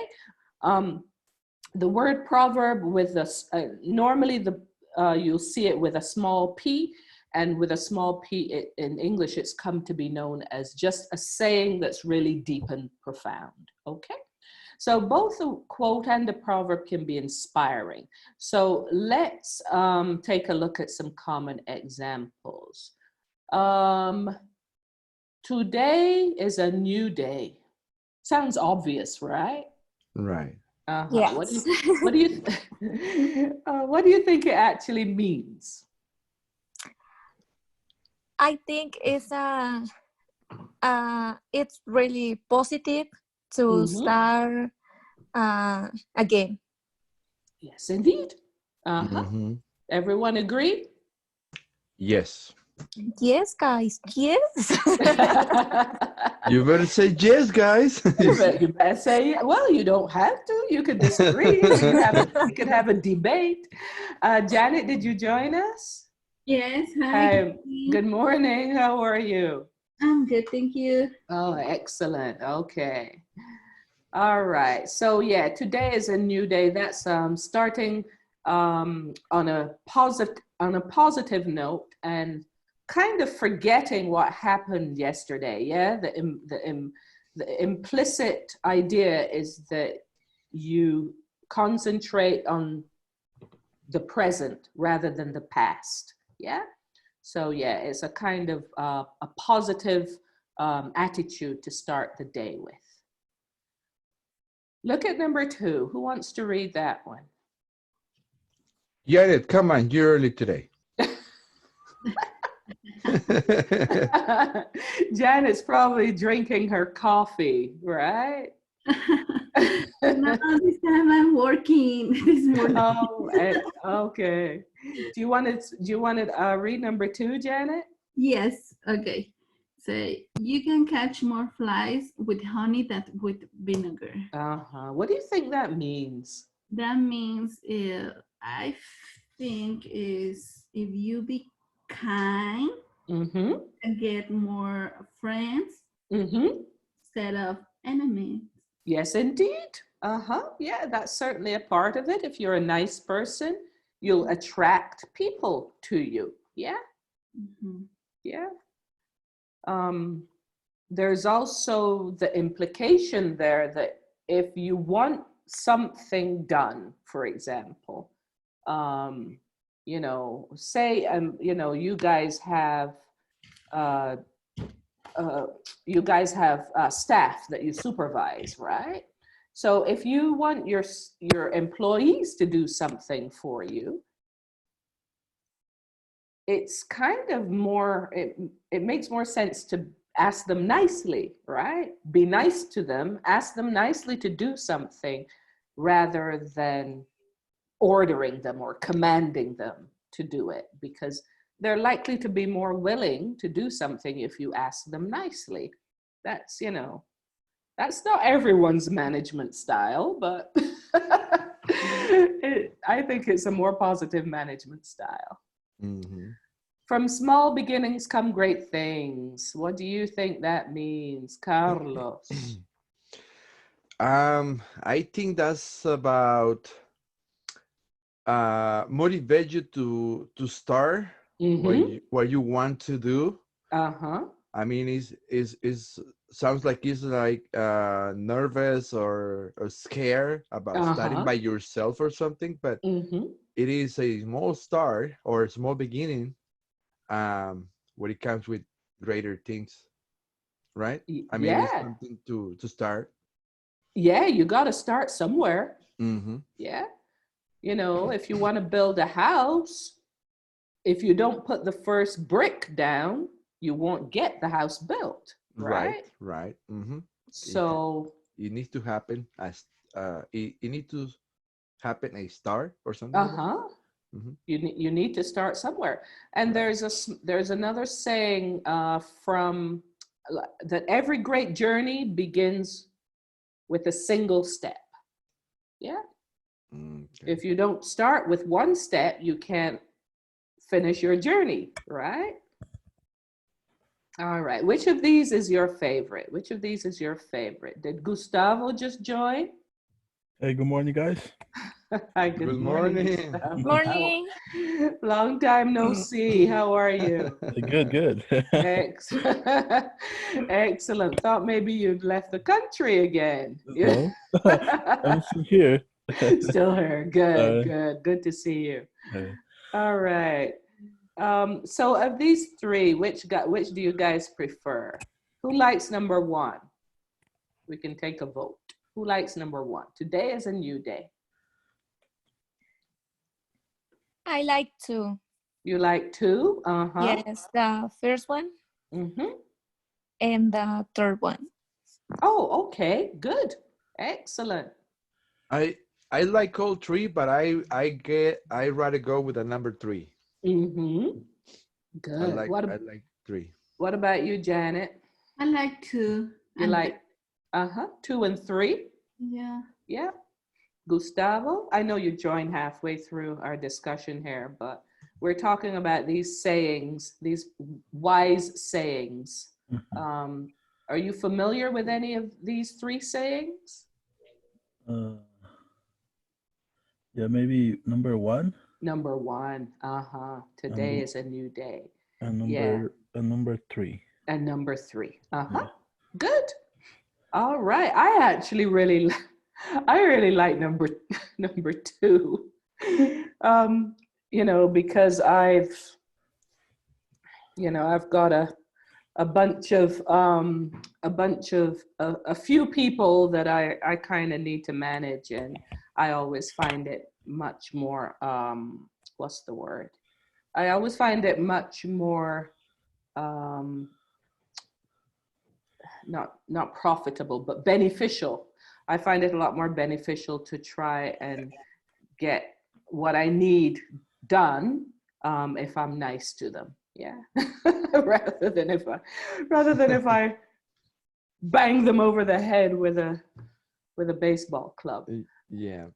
So apart from these sayings, do you have a favorite proverb or wise saying in either in Spanish or in English? Does anyone? What's proverb? Yeah, you missed that discussion, Gustavo. A proverb is in very very simple language. It's a wise saying, okay, or Okay. it's words of wisdom. Okay. Okay.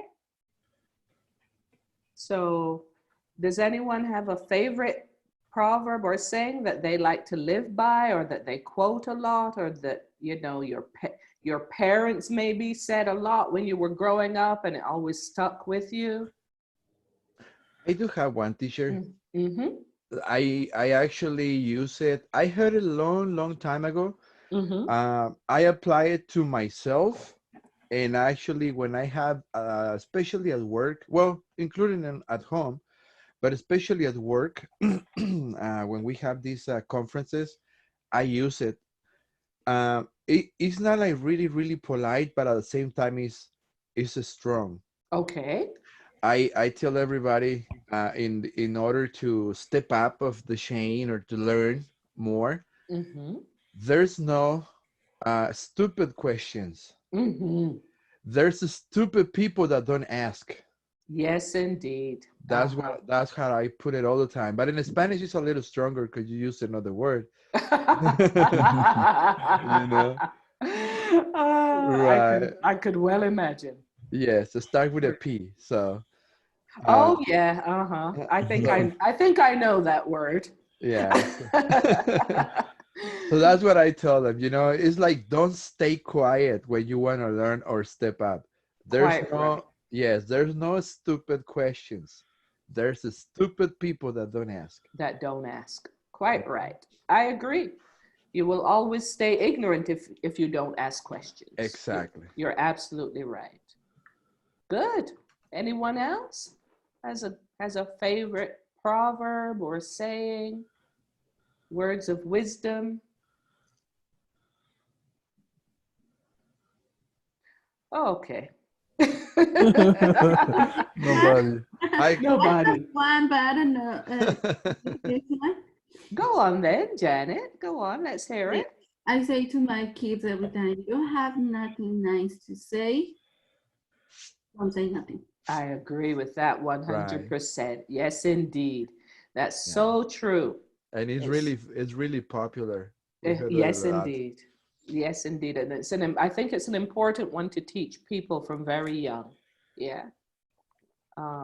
Because there are some people who just, and it's terrible in adults when you see it, who the only thing they can ever contribute to a conversation is something negative, Yeah. Yeah, it's nice. It's nice that you teach your kids that. Yes. Cool. All right. I mean, there's a whole compendium of wise sayings. Every country and every language have their own wise sayings. And, I grew up with a bunch of them, like hearing my mom and dad say a bunch of them. And I didn't have a clue what half of them meant when I was growing up. But as you get older, a lot of them begin to make more sense, Mm-hmm. All right. One that just came to my head that my mom told me a lot, teacher, and I heard it in other houses. Yeah. It was think what you going to say. Don't say what you think. Exactly. Yeah. Think what you're going to say. Don't say what you think. Yes. Uh-huh. All the time, my mom All told the me time. that. Yes, indeed. Very wise. And, we have a similar saying in English. Make sure that your brain is engaged before you put your mouth in gear. Yeah. Oh, okay. So, make sure you think before you speak. Right. Yeah, think before you speak. Very, very true. Have a look at this quotation from Sophocles. Sophocles was a Greek playwright. Lots and lots of very, very wise quotations came from the Greeks. Greek philosophers, like Roman philosophers, apparently there was a time when you could be a philosopher for a living. I don't know how they managed to pay their bills, but I think they just sat around saying wise things. And I don't know if they all had other jobs, but some of them wrote plays, like Sophocles, and some of them were just philosophers, they just put that on their passport application forms as their occupation, philosopher. So this is a quotation by a Greek philosopher, a Greek playwright, sorry. Do you know what a playwright is? Does everyone know what a playwright is? I don't. No? I don't know. No? If you switch it the other way around, the word, if you kind of put the word. To do the right thing? No. Playwright. No, right. much more, it's much more basic than that. So if you switch the word around, because the word consists of two separate words, right? Mm-hmm. So a playwright is someone who writes plays, yeah? It's kind of, it does exactly what it says on the tin, okay? And there was a time when people wrote plays for a living. Does everyone know what a play is? Actually, like in my case, I don't know the other guys, but in my case, I'm a little lost on the word right. Okay, so if you don't look at how it's spelled, just listen to how it sounds. Right. Sounds like right, like to... Like escribir. Escribir, Right. Yes. That's exactly what it means. Okay. So a play is an obra de teatro. Yeah. Right. Okay. And write is escribir. So it's someone who wrote plays back in the day. Okay. That was apparently a profession back then. So who wants to read this quotation by Sophocles? I can. Go ahead, please, I Carlos. see my part. How can I say my classmates too quiet today? Oh, we'll soon change that. Yeah, come on, guys. They're All still waking up. They're still waking up. yeah. Always desire to learn something useful. Hmm. What do you think Uh, that means? I think it means like before, like the saying that we were saying a little bit ago. Um, if you're gonna learn something, out of investing your time, trying to do something that is gonna help you Right. on your life and work and your Uh-huh. house, whatever that is, to be useful. Mhm. Something that's gonna help you. Right. Yeah. Any other ideas? Like, don't lose your time. Don't waste your time. Waste. Don't waste your time. Don't waste your time. Yeah, I like that one as well. Yeah. Don't waste your time. You see how we can, a bunch of people can look at the same quotation and pull different things out of it, and it doesn't necessarily mean just one thing. It means all these things. Yeah. Anyone else? Decide to learn as much as you can. Yeah. Always desire to learn as much as you can. Yes, indeed. What does that mean to you, Gustavo, this quotation? Maybe always try to learn something good for your life. Yeah. Something good. Something good. Something practical, something that's going to help you, and don't waste your time. Yeah. There's some people who think that, for example, unless you can put something into practice, that you probably shouldn't learn it. So if you go to school, for example, to study philosophy, or I don't know, politics, that's not necessarily practical. Well, politics in Mexico, you get rich as soon as you graduate. You learn how to be corrupt. You learn how to be corrupt. Oh, shoot. I'm not necessarily convinced that it's only Mexico where that's the case, Carlos. But yeah, I hear you. I hear you. So I'm assuming that you guys all agree with this quotation, right? Yes. Is Yeah. there anybody who Right. doesn't agree with it? That you shouldn't No. always learn something useful? Yes, I agree. Yeah, we agree. All right. And you notice that, as I said last week, you might have forgotten, but let me remind you, quotations are always surrounded by quotation marks. Yeah, entre comillas. And Okay. we assume that is exactly verbatim, word for word, what that person said. Okay. There are some famous sayings that you can paraphrase, and if you paraphrase them, i.e., you put them in your own words, you need to take those quotation marks away. Okay. Who wants to read this other quotation? Marisol, Yes, would you like to read this one? sure. Anyone who has never made a mistake has never tried everything new. Mm-hmm. Has never tried anything new. Anything. Okay. Albert Einstein. Do you remember who he was? Yes. Yes. You've all heard of him? Yes. Yeah. He was pretty famous, right? He had a pretty big brain.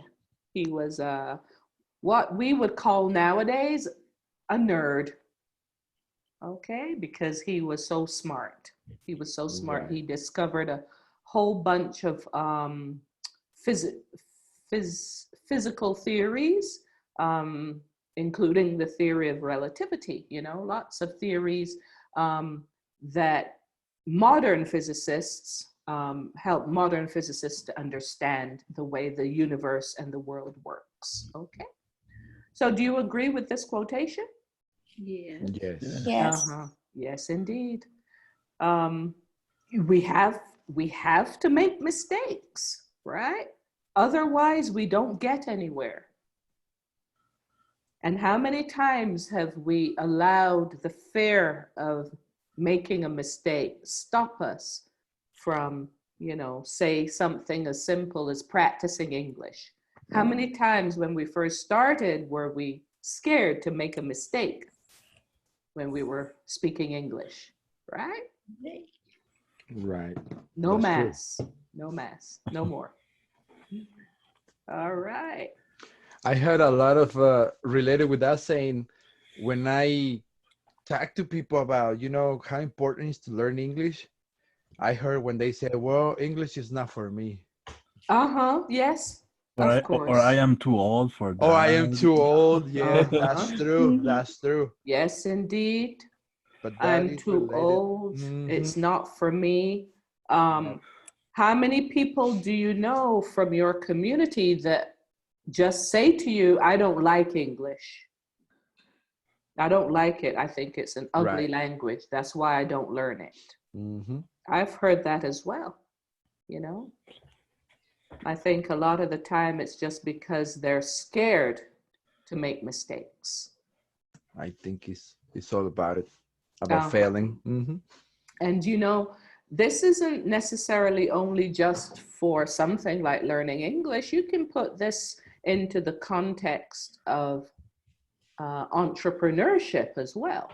I think it was Warren Buffett. Have you heard of Warren Buffett?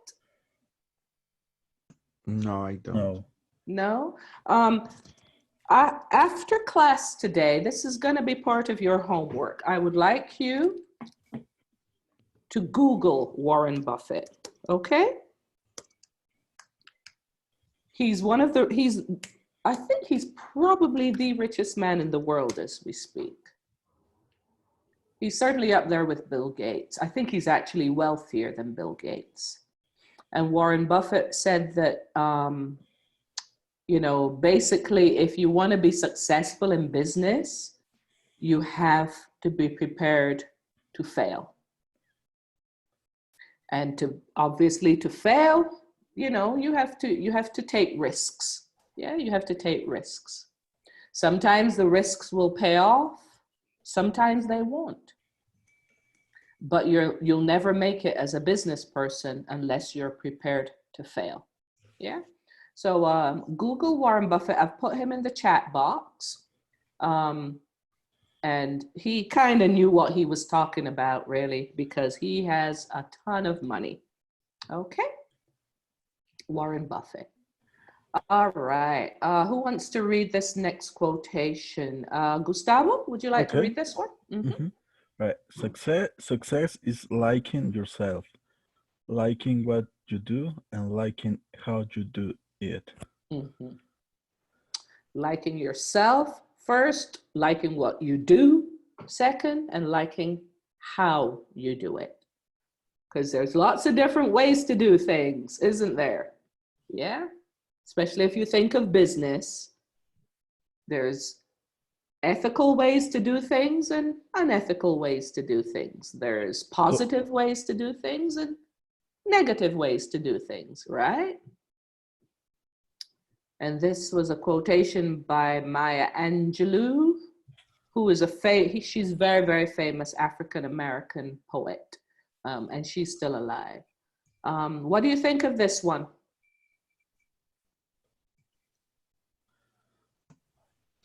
Well, I think it's a very it's very important because whatever you decide to do, if you don't like yourself Mm-hmm. or you actually don't like what you're gonna probably be earning from or what you wish to do, Yeah. you're not really gonna like to do it. So there is gonna be 100% failure there, you Of know. course. Of So course. first of all, it doesn't matter your complex or your tats, but you have to like yourself. Of course you do. So that can transmit motivation or positive, including with the business, for selling, for buying, for marketing, and then enjoy it, Mm-hmm. So it's like do it motivated, Yeah. Yeah. Anyone else? I listened something similar, Mm-hmm. I and heard. I heard Mm-hmm. if you choose a job that you really enjoy it, you never going to work. Yes, indeed. Yeah, that's a famous one. Yeah, if you enjoy what you do, you will never work a day in your life because it won't feel like work, will it? Yep, that's That's correct. very, very similar. Yes, indeed. Nice one, Marisol. Anyone else? What does this mean to you? For me, it's like I say to my kids, my daughter start to college classes. Uh-huh. So I say you have to think what you like to do because you do Mm-hmm. it for all your life. Yes. If you don't like to choose what you do for your life, you waste your time, you waste everything, and you hate your job. And you'll never be happy. Uh-huh. You'll never be happy if you don't, if you're getting up every day and you spend a third of your life at work, right? Or working. Some people, if they work long hours, they spend more, a bigger percentage. If you're spending between a third and 2/3 of your life working and you don't like your work or your job, you're going to be unhappy for most of your day, for most of your life. So yeah, you got to like what you do. Yep. Yeah, that's true. And I told actually, because I work with a lot of people, I tell them, when I don't see days of production or going well days, I tell them you have to think before you come to work. Mm-hmm. You wake up saying, "Oh," and then this bad word saying, "I have to go to work." Mm-hmm. You're not for this job. Yeah, true. If you wake up like having so much weight in your back because you have to go to work, it's not your right It's place. not for you. It's It's not not for you. for you. Yes, indeed. I mean, there's reality of life as well. And there are jobs that people do um, that aren't very pleasant, right? They're not very nice jobs. They're hard, they're tedious, maybe they're soul destroying, and they do it just to earn money, right? That's the reality of a lot of our lives. But I think we should probably kind of strive to put ourselves in a position where we don't have to do a job that we don't want. And that we have other options. Yeah, and that's why that's why we go to school. That's why we send our kids to college, right? So that they have options.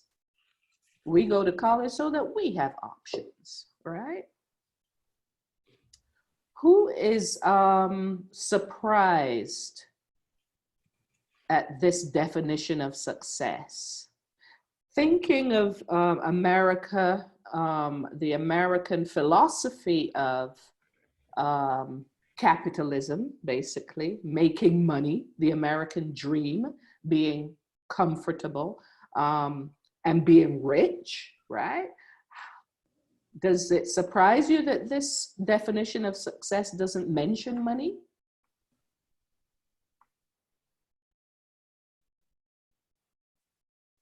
No one is surprised by that? Because it surprised me. Yeah.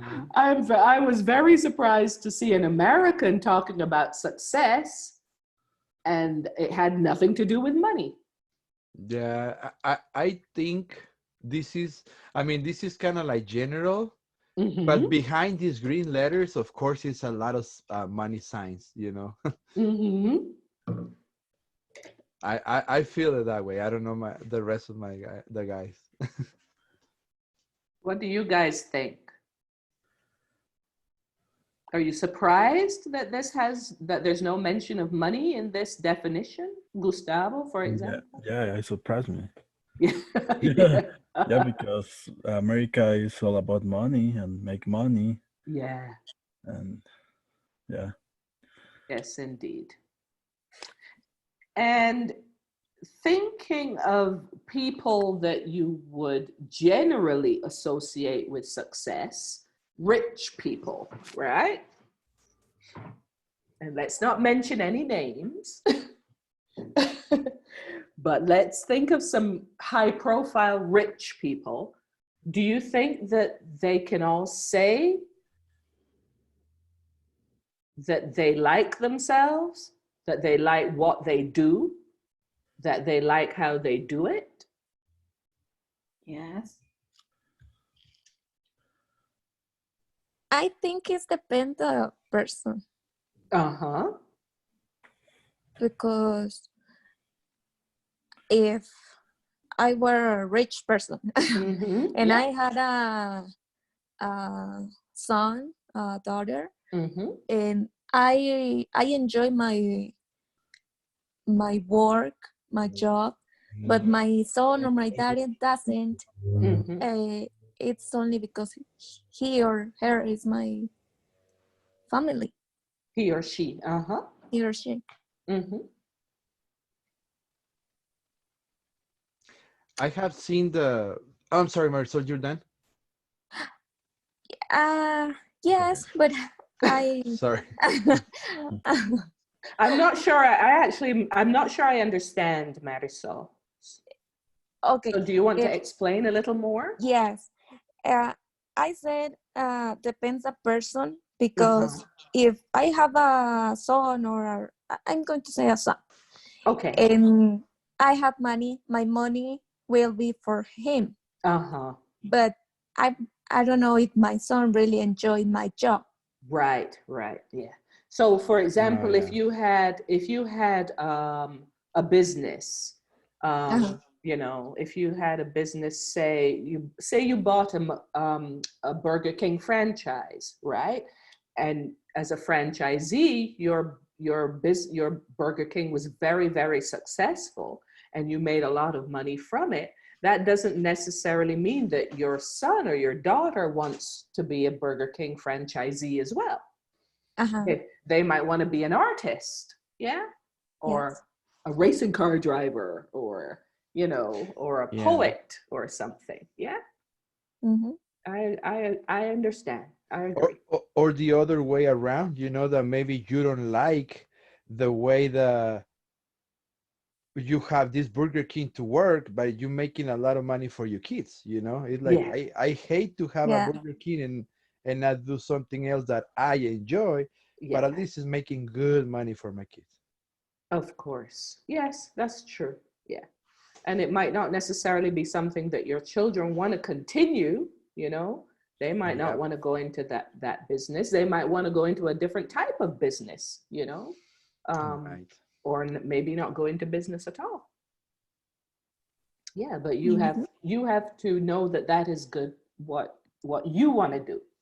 Yeah, and let your children decide for themselves what they want to do. Yeah. Yeah.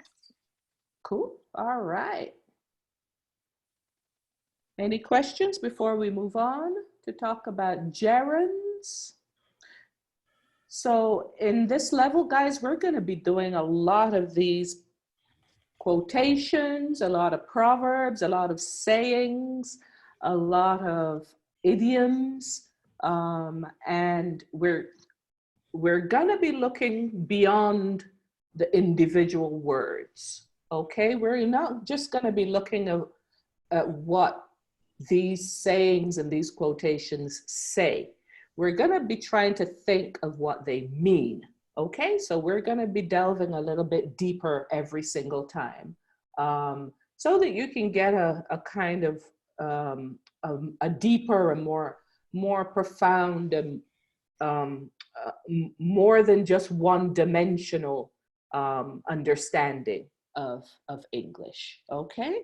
So be prepared to have your brain hurt a little bit, okay? In this level. And of course, you know, if at any stage you just don't get it, if you're reading something and you don't understand it and you think, oh, that's of course success is liking yourself, but that doesn't mean anything. Of course, you know, we can talk about it. We can talk about it. If you don't get it, and you know, you just say to me, I don't get it. I don't, you know, some of these things aren't immediately obvious.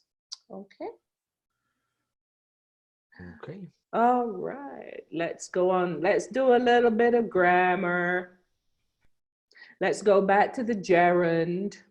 The gerund versus the infinitive. Now, let me just make sure everyone remembers what these two parts of speech are. Do you remember what a gerund is? Yes. Yes. Marisol, would you like to explain? It's when the word ends in ing. Excellent, yeah. It's continue of what you're doing. I mean, of the verb. Exactly. So it's basically that part of the verb that ends in ing, okay? Equivalent in Spanish would be ando for AR verbs or yendo for ER and IR verbs, okay? In English, it's literally just add ing. So the verb play, just add ing to get playing, all right? And gerunds, they have various functions in English, but the one that you're probably more familiar with at the moment is as part of the present progressive, okay? I am learning English. We are studying English. It's for, and also the past progressive. We were playing cards last night. They were talking on the phone. So the verb to be plus the gerund, okay? Verb to be plus the verb plus ing. Do you remember what the infinitive form of the verb is? Yes. Marisol? It's the simple present. It normally takes the same form as the simple present, but it has a slightly different function as the simple present. But you're on the right track.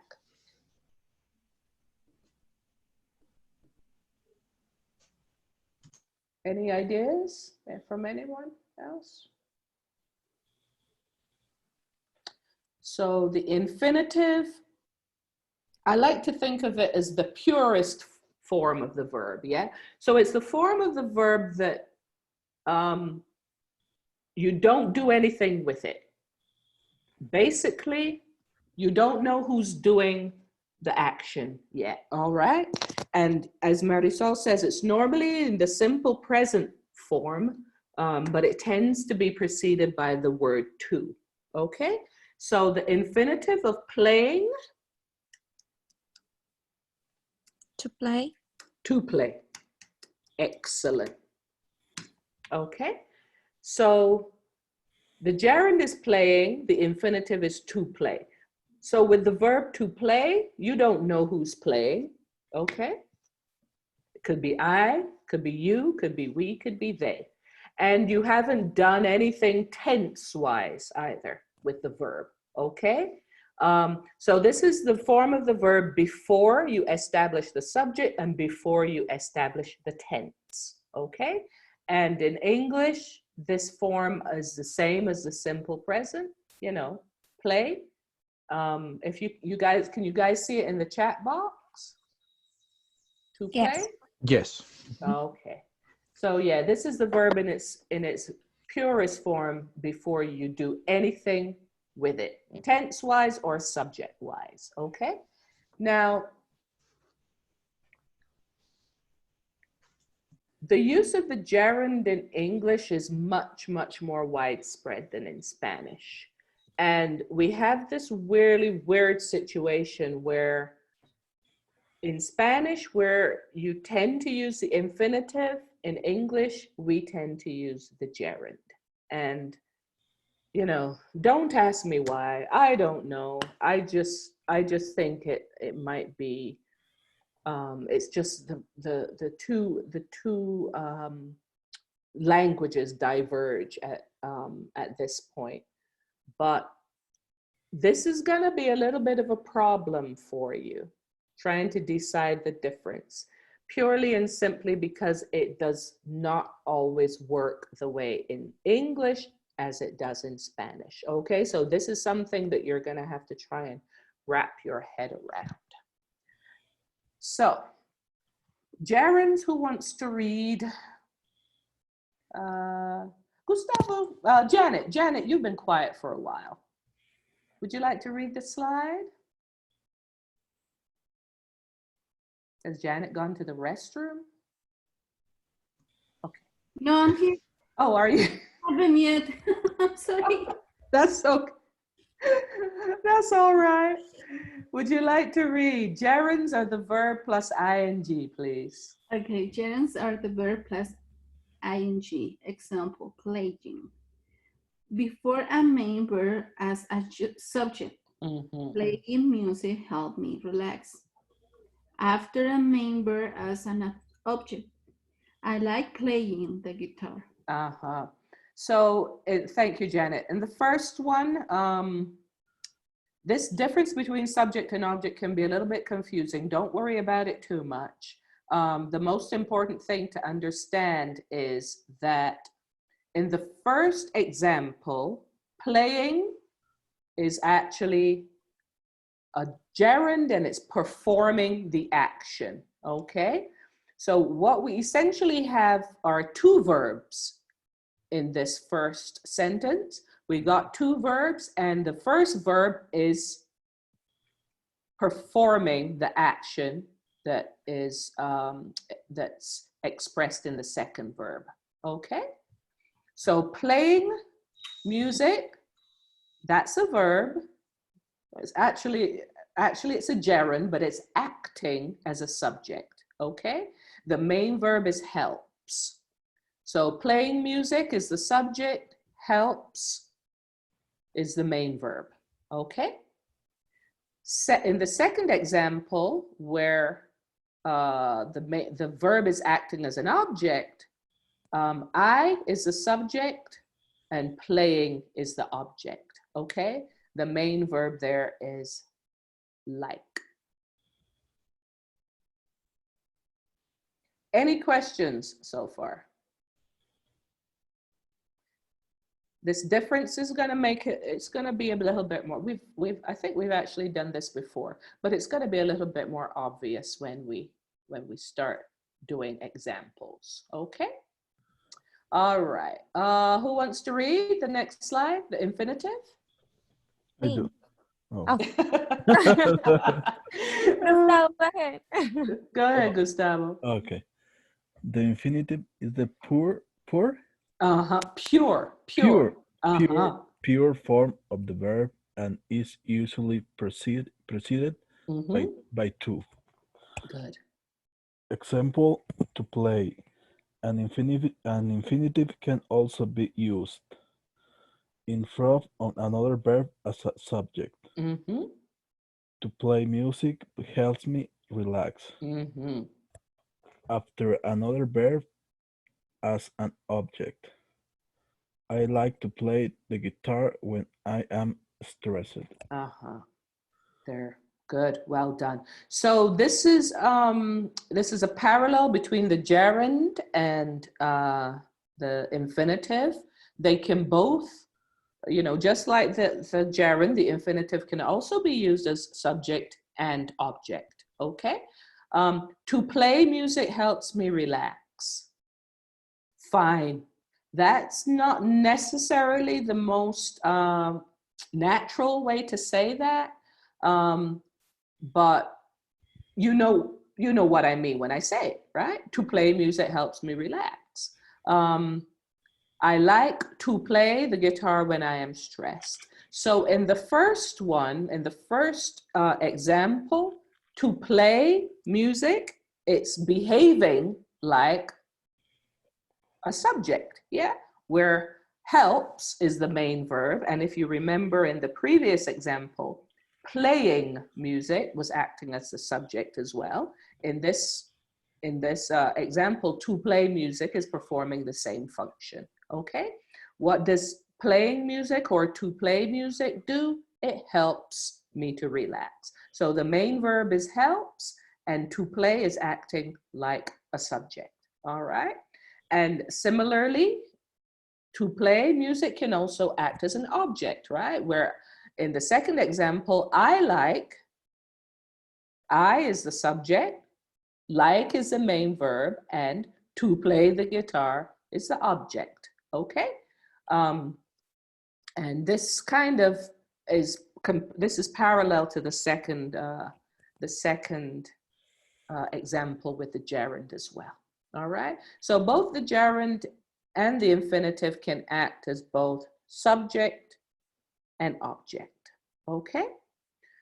However, there are exceptions. There are exceptions. That's important to remember. Marisol, would you like to read this slide, please?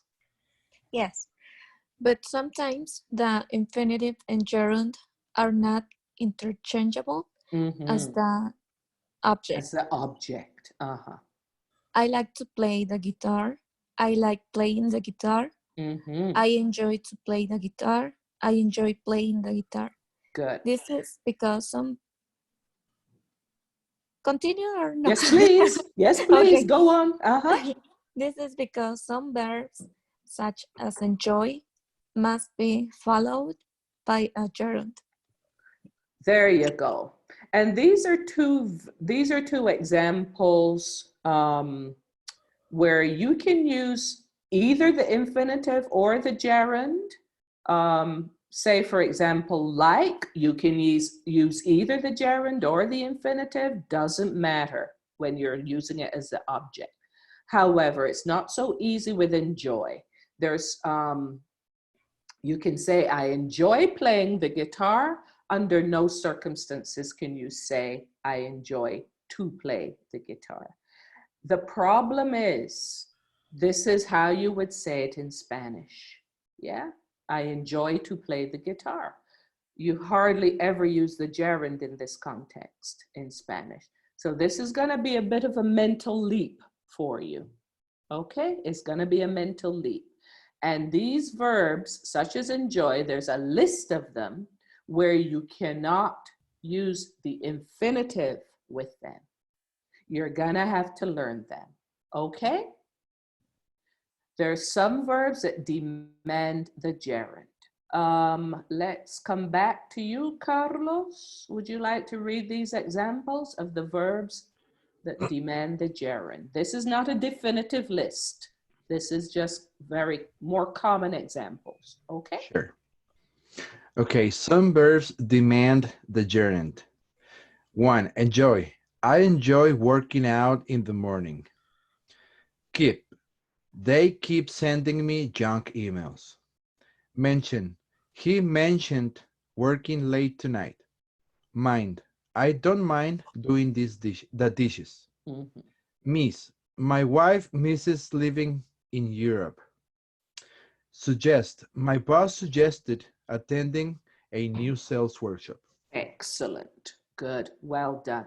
So if we go back, thank you, Carlos. If we go back to the previous slide, we see two different verbs, like and enjoy, okay? Like, you can use either the gerund or the infinitive, not an issue, okay?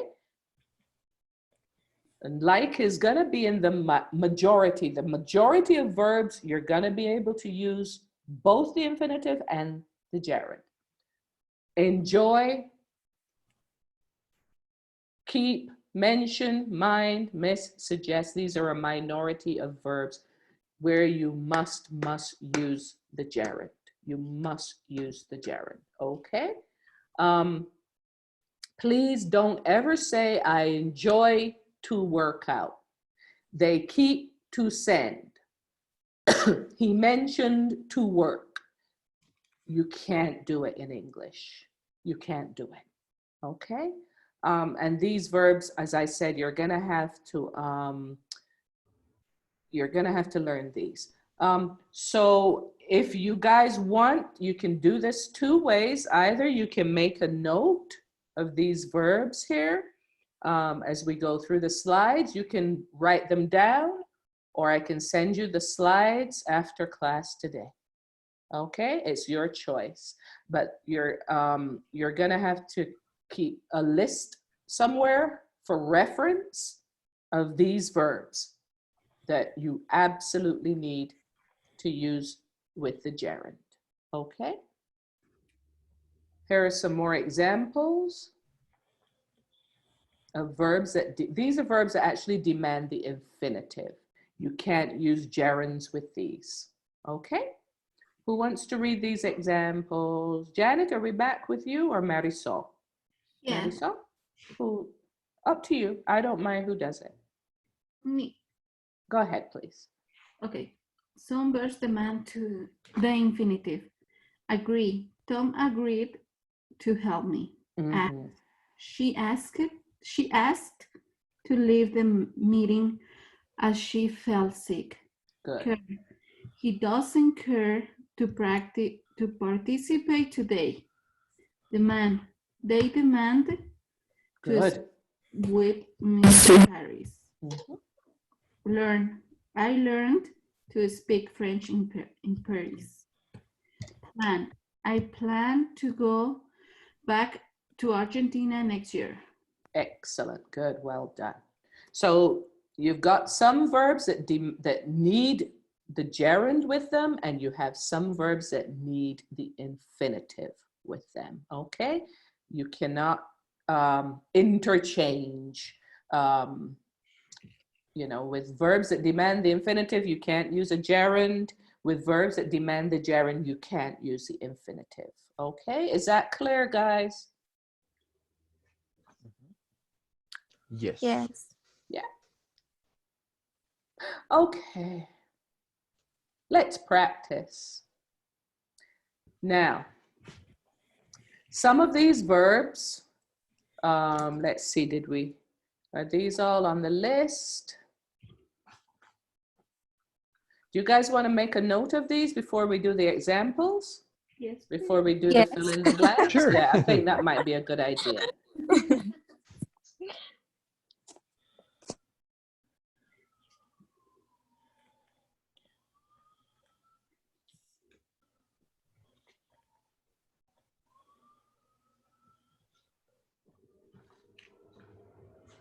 You don't necessarily have to write the sentences out. You just need to write a list of the verbs. So verbs that demand the gerund, just these 6. Enjoy, keep, mention, mind, miss, and suggest. And then we'll do the same with the infinitive.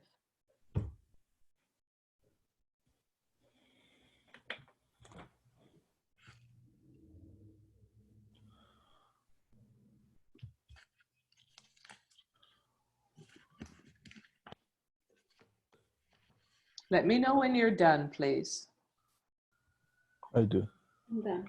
Okay. I am too. Me too. Excellent. Okay. And now these are the verbs that demand the infinitive. There's 6 of them here. These 2 lists are not exhaustive, guys. Okay.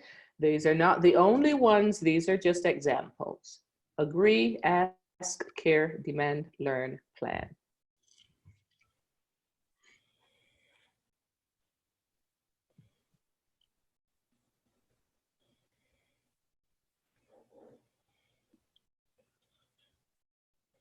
I am done. Me too. Okay. Me too. I'm done. How are you doing, Gustavo? Yeah, I finished. Excellent. Okay. And let's hope that these are all in these examples. Some of them might be, some of them might not be. Okay. After a while, hopefully, the more that you practice your English and speak with native speakers, this will start coming as second nature. Okay, you'll start to get a feel for what sounds right in English when you use the infinitive, and what sounds right in English to use the gerund. Yeah, where the gerund sounds better, where the infinitive sounds better. There's some verbs it doesn't matter, like the verb like. Some verbs it does.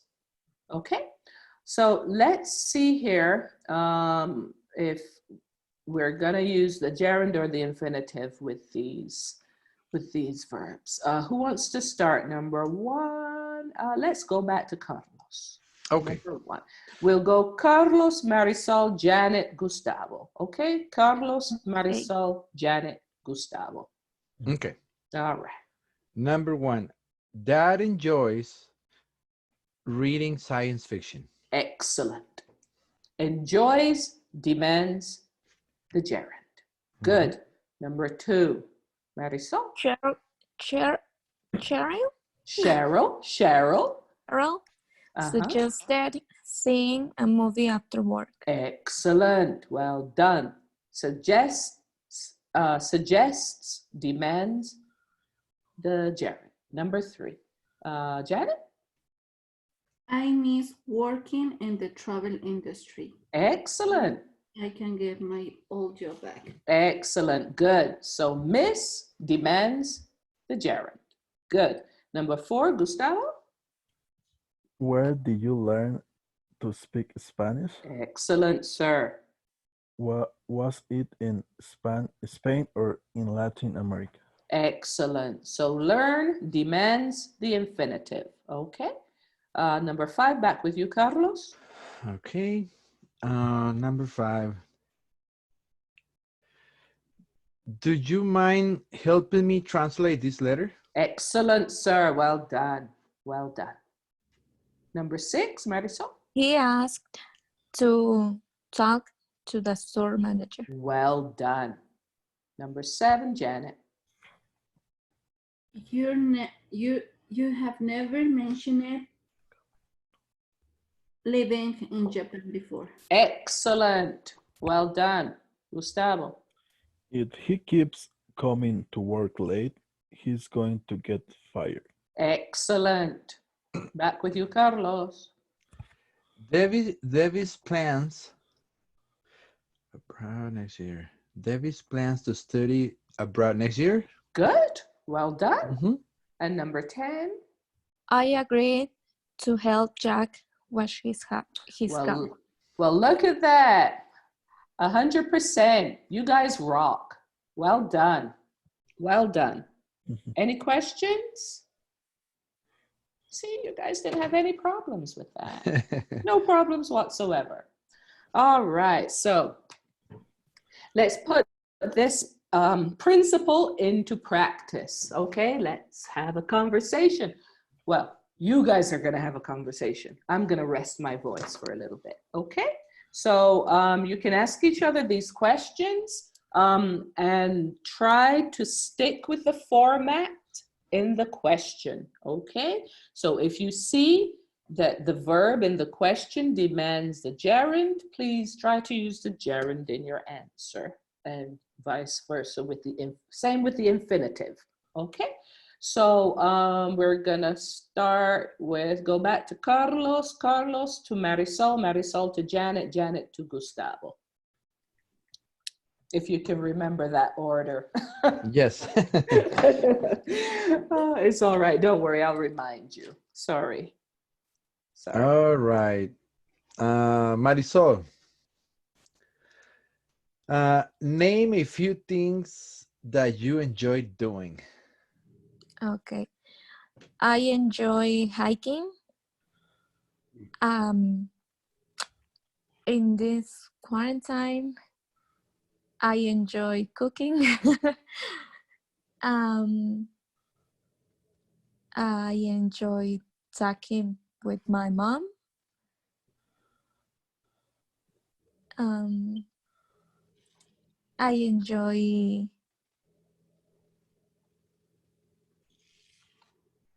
Can I say I enjoy my classes?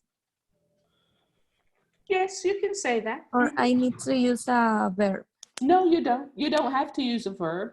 Okay. But if you do use a verb, it has to be the gerund, okay? Uh-huh. But you don't have to use a verb. You can say, I enjoy my classes. You can put a noun in there if you wish. No Oh, problem. Okay. and that's all. All right. Janet, do you have any bad habits that you keep doing? Yes, to be late.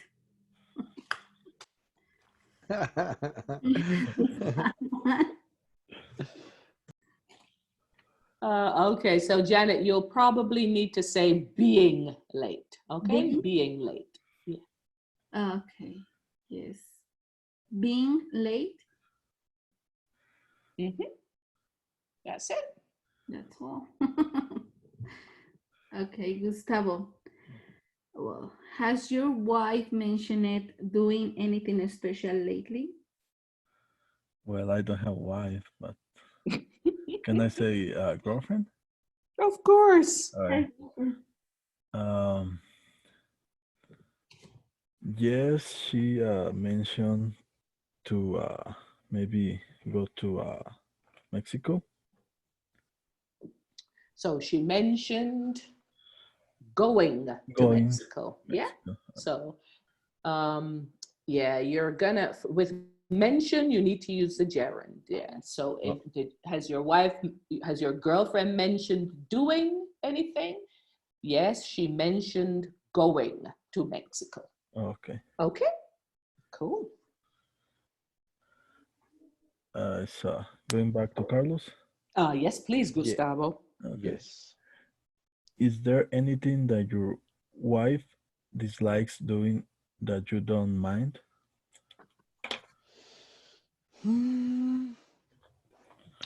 Let me see. Let me understand that question. Is there anything that your wife dislike doing? Um, I don't get that question. Is a So, is there anything that your wife likes? Sorry, your wife doesn't like doing, but you don't mind doing. You know, yes, yes, maybe, I don't know, doing yard work. Maybe right, she doesn't like doing yard work, but you don't mind doing yard work. right. Something that we both do, but she dislike. Exactly. Okay, Yeah. all right. Yeah. Yes. Actually, she dislikes doing the work outside the house. Yes. There you go. I enjoy it, and she dislikes doing work around the house, There outside, you go. especially outside. Yes. Yeah. How did I guess? That example was not by chance.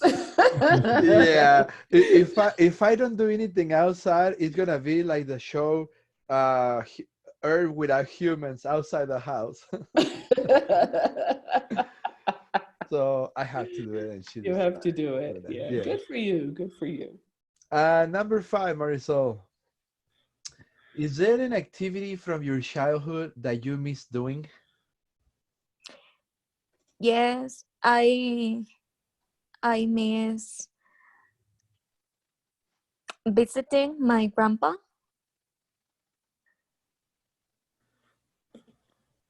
or I miss playing with my cousins. All right. Excellent. Good. Well done. Janet, has your boss suggested doing anything differently recently? Yes. For this situation, we have to thinking out of the box and find our solutions because we don't have two orders and too much work. Maybe he suggested thinking of new ways to get clients, or he suggested thinking of different ways of working, or he suggested thinking outside the box. You know, you can say that. Good. Okay. Gustavo, do you always agree to do extra things for your boss? Well, most of the time I may not agree, but I don't agree. I don't agree, but I had to do it.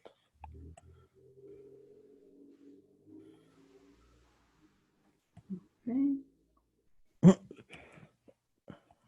All right. So, Carlos, Yes. when was the last time someone asked you to do something? What was it? Let's see. That happens the last week. My boss asked me to attend to a meeting where we're gonna start a new job. So he asked me to attend the meeting. Okay. All right. Number 9, Marisol. What are some things that you don't care to do?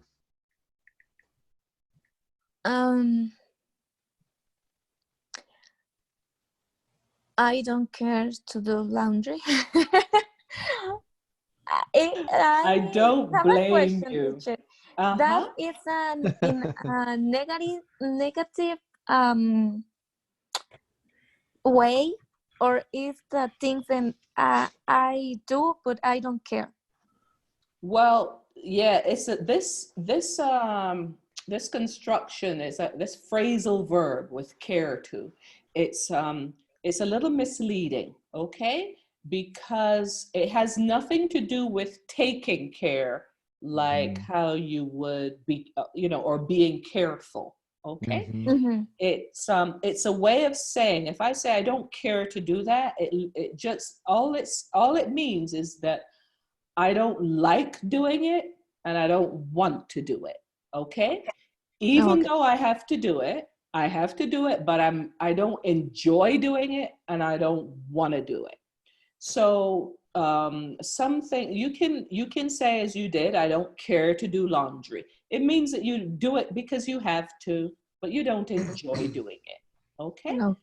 Some things that I don't care to do, for example, are I don't care to clean the toilet. I don't have a choice because I have no one else to do it for me, but I don't like doing it. Yeah. Mm-hmm. So it's a little bit misleading, this verb. Okay, but no, you answered it perfectly. Well done. Can you replace that with mine, an example in your answer? Like if there's, I mean, some things that you don't care to do, and you can say, well, I don't mind to clean the bathroom. You can say that. I don't mind. You would actually have to switch from the infinitive to the gerund. Okay, you then have to switch because I don't mind cleaning. There you go. I don't mind cleaning the bathroom. I don't mind cleaning the bathroom. Right. Yeah. Okay. So you got to be careful. Yeah. When you're switching from one verb to the next, you might have to switch between the gerund and the infinitive. Yeah, from infinitive to gerund. Okay. Sorry, Marisol. Oh, that's fine. Good. All right. Excellent. Okay. Janet, have you ever demand to speak with someone? Demanded. Have you ever demanded to speak with someone? About what? Yes, I demand to speak with my boss. Demanded to speak with my boss. We talk about the the job, suggestion, employer's schedules, and some invoices too. It's all about the job. So be careful here, guys, when you demand to speak with someone. This is normally in a situation where you are making a complaint, okay? Or you're angry. So to demand is quite strong, okay? So normally you would only demand to speak with, say, a manager or a supervisor or someone in charge if you have a complaint to make. Yeah, or if you're angry about something, you've had poor service, poor customer service, and you want to make a complaint. Okay, so when you're not just asking to speak to someone, okay, or you're not just having a meeting that is scheduled, or requesting to speak with someone, you are basically making a really strong request. You're not just asking nicely, you're demanding, okay? And that's something that you're doing with somebody else, right? That actually, first person is you, right? Yes. Okay. Yes. Yeah. So if I, for example, if I am in if I go to a restaurant and I get really bad service, or the food is not good, or it's cold or whatever, I would demand to speak with the manager. And that implies, it's a very strong word. It implies that you're pretty angry. Yeah. It's not even like I'm requesting to speak with the manager, because I just like to talk to him. I'm demanding because I'm really upset and I need to complain. Okay? So it's quite a strong word. Okay. All right. Good. Number 11, Janet, to Gustavo, please. Okay. Gustavo, what is the last thing that you learned how you do it? The last thing, maybe the last thing I learned to do was how to install a new bedroom door and a new bedroom window. Maybe it was the last thing I learned. Excellent. Well done. And finally, Gustavo, back to Carlos, please. Carlos, do you plan to do something new soon? Yes. Let's see. I have planned to do something this coming week, which is travel to Arizona to visit my dad. Okay. Good. Teacher, in this case, I wasn't sure in my answer when I convert my tense in present perfect. I have planned and then infinitive to do. Is that correct? Yeah. It sounds a little awkward, because if you say I have planned, it can be slightly ambiguous. It's much easier just to say, Carlos, I am planning. Yeah, I am planning. Okay. Yeah, I am planning to go to Arizona this week. I'm sorry, I have a question.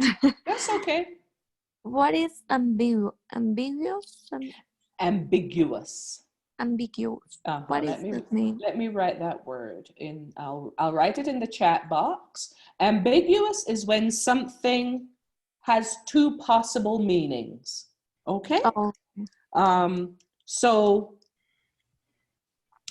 if something is ambiguous, it's not clear exactly what it means, because it could mean one of two things. Okay. Okay. Thank you. All right. That's all right. the first half of that word. What does that look like in Spanish? The first half of ambiguous. Two ways. Ambos. Ambos. Exactly. Comes from the same root. Yeah, Mm-hmm. comes from the same Latin root. Ambos meaning two. Yeah. All right. Any questions, guys? You guys did awesome. So we're gonna break for 5 minutes for coffee. Okay. Not coffee, but you know, if you can make coffee in 5 minutes, fine. If not, just go to the bathroom. And this is gonna be your homework. Okay. We'll discuss it when we come back from coffee. Okay. Okay, cool. So see you guys back here in 5 minutes. Sounds good. Okay. All righty.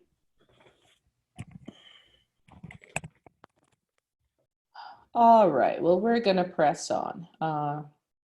Carlos can join in when he returns. This is gonna be your homework. Actually, this is gonna be homework for Marisol and Carlos. Janet and Gustavo, your homework is gonna be your test. I haven't received your tests yet. Okay. Do you think there's a possibility I could get those this week, please? Yes. Yeah. I sent it last week. Sorry? I sent to you last week. Oh, I didn't receive it, Janet. I'm sorry. Let me. It's, you know, we were having email issues last week, and some emails were not getting through to me. Would you mind please sending it again? Yes. I think we've fixed those email issues, but you can send it to me Yes. at the language school, or you can send it, well, you can copy in this, my private email address, which is Francis Holder 7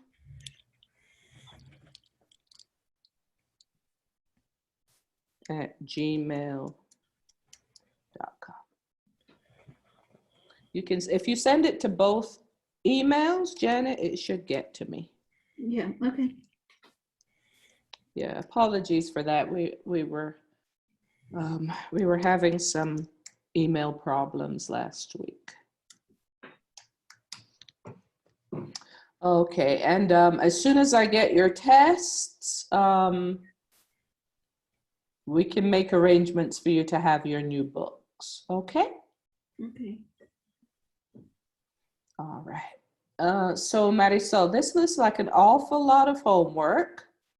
Yes. It is. It is. Okay. It does, doesn't it? So what I'd like you to do is basically just the bits in your English book. Once you collect them, pages 1 to 9, a lot of it is actually kind of a review of what we did in class today. Some of it is the same, some of it is different, okay? But just concentrate on doing the pages in your English book. It'll be chapter 1, okay? Cool. All right. The rest of it is just, it's a lot of work. I know, and you know, I don't for 1 minute expect that you will have time to do it all. Not if you're working full time and you've got, you know, other things going on in your life. It's really difficult to do all this. But this includes pages 1 to 9 in your book, actually includes the second bullet point, search and share, which is, this is an assignment that's in your book as well, okay? So basically those first 2 bullet points are part of the same assignment. Okay, so the rest of it, don't worry about it, because I know you're not gonna get it done. It's just too much going on. There's too much going on. Too much pressure. I mean, All right.